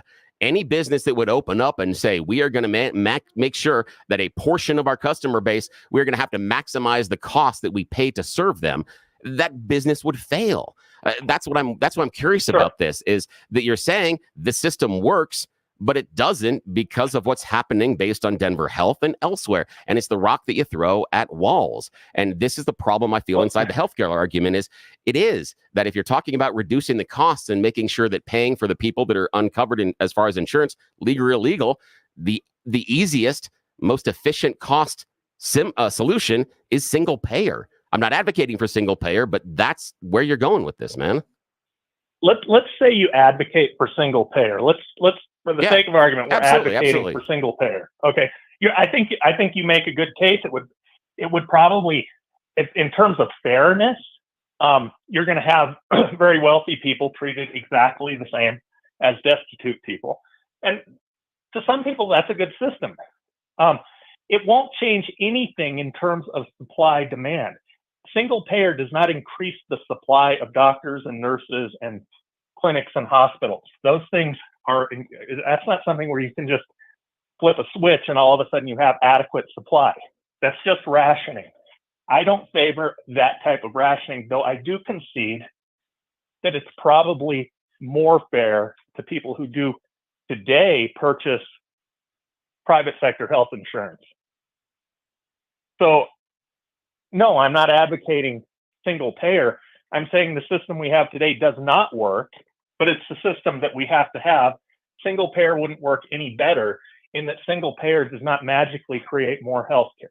So that's an accounting mechanism. Exactly, Wayne. Exactly. That's exactly it, man. It's the rationing. That's the issue, is based on the supply. That, yes, it does make the prices more efficient and the coverage more efficient, but it does end up in rationing because it doesn't immediately increase the supply of care. Yeah, absolutely, man. High five. Talking with Wayne Lageson. He's the editorial page director for the Gazette. Absolutely fantastic newspaper, by the way. Dump the Post. You don't need that stuff. No, don't and need that.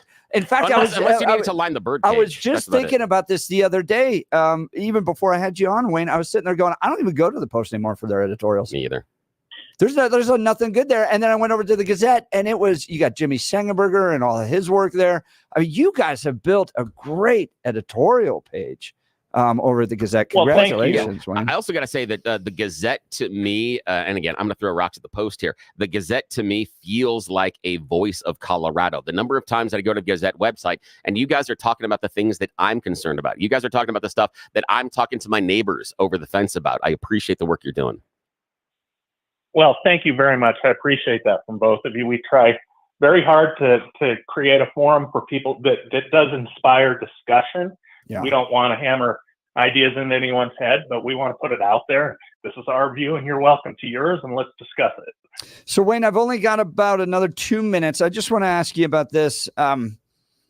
You saw Walz come in. He did the fundraiser. He left. You saw Trump come in. He did the fundraiser, and he left. Is that going to be the nature of political engagement in this presidential cycle in Colorado? We're just going to be a little ATM for some of these folks. You're not going to have the rallies. You're not going to have Romney at Red Rocks. You're not going to have Obama at Mile High Stadium. We're just, we're a deep blue state, and they're going to do fundraising appeals. That's it. What are your thoughts? Well, it's very sad. Welcome to being a deep blue state. It was more fun being a swing state by far, especially in my business. We used to have, it was just almost guaranteed that the presidential candidates would come in to see us. And the nominees. The only one who didn't, since I've been on the board, was Hillary Clinton. We invited her many, many times in, and I believe she was advised against it, which is unfortunate. But yeah, we used to be a player in politics, and we're not now. So this is what we're going to see. Yeah, just come in, grab some cash, get out before anyone asks you a question.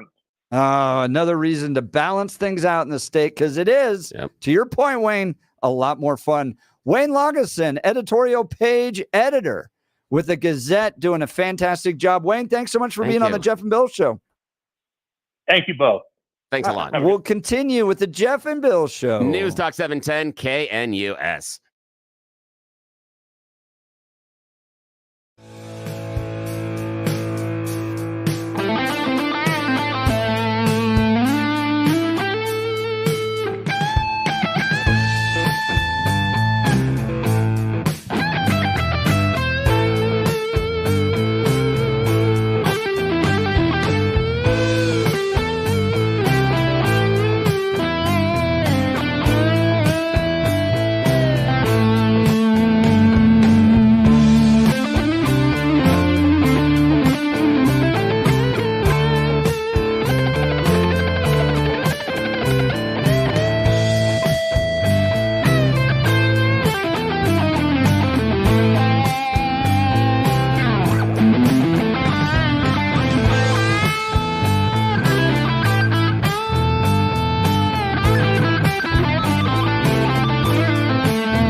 wonderful week on the Jeff and Bill Show. Topping it off last night at the Taste of Douglas County with Mike Boyle. Wow, what an amazing event they put on.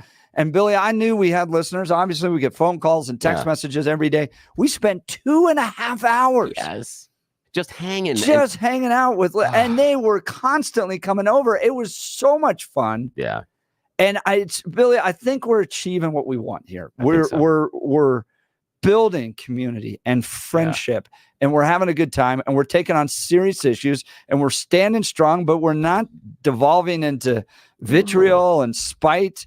That's for Kyle Clark and X. Yeah, exactly. We're not mad about it.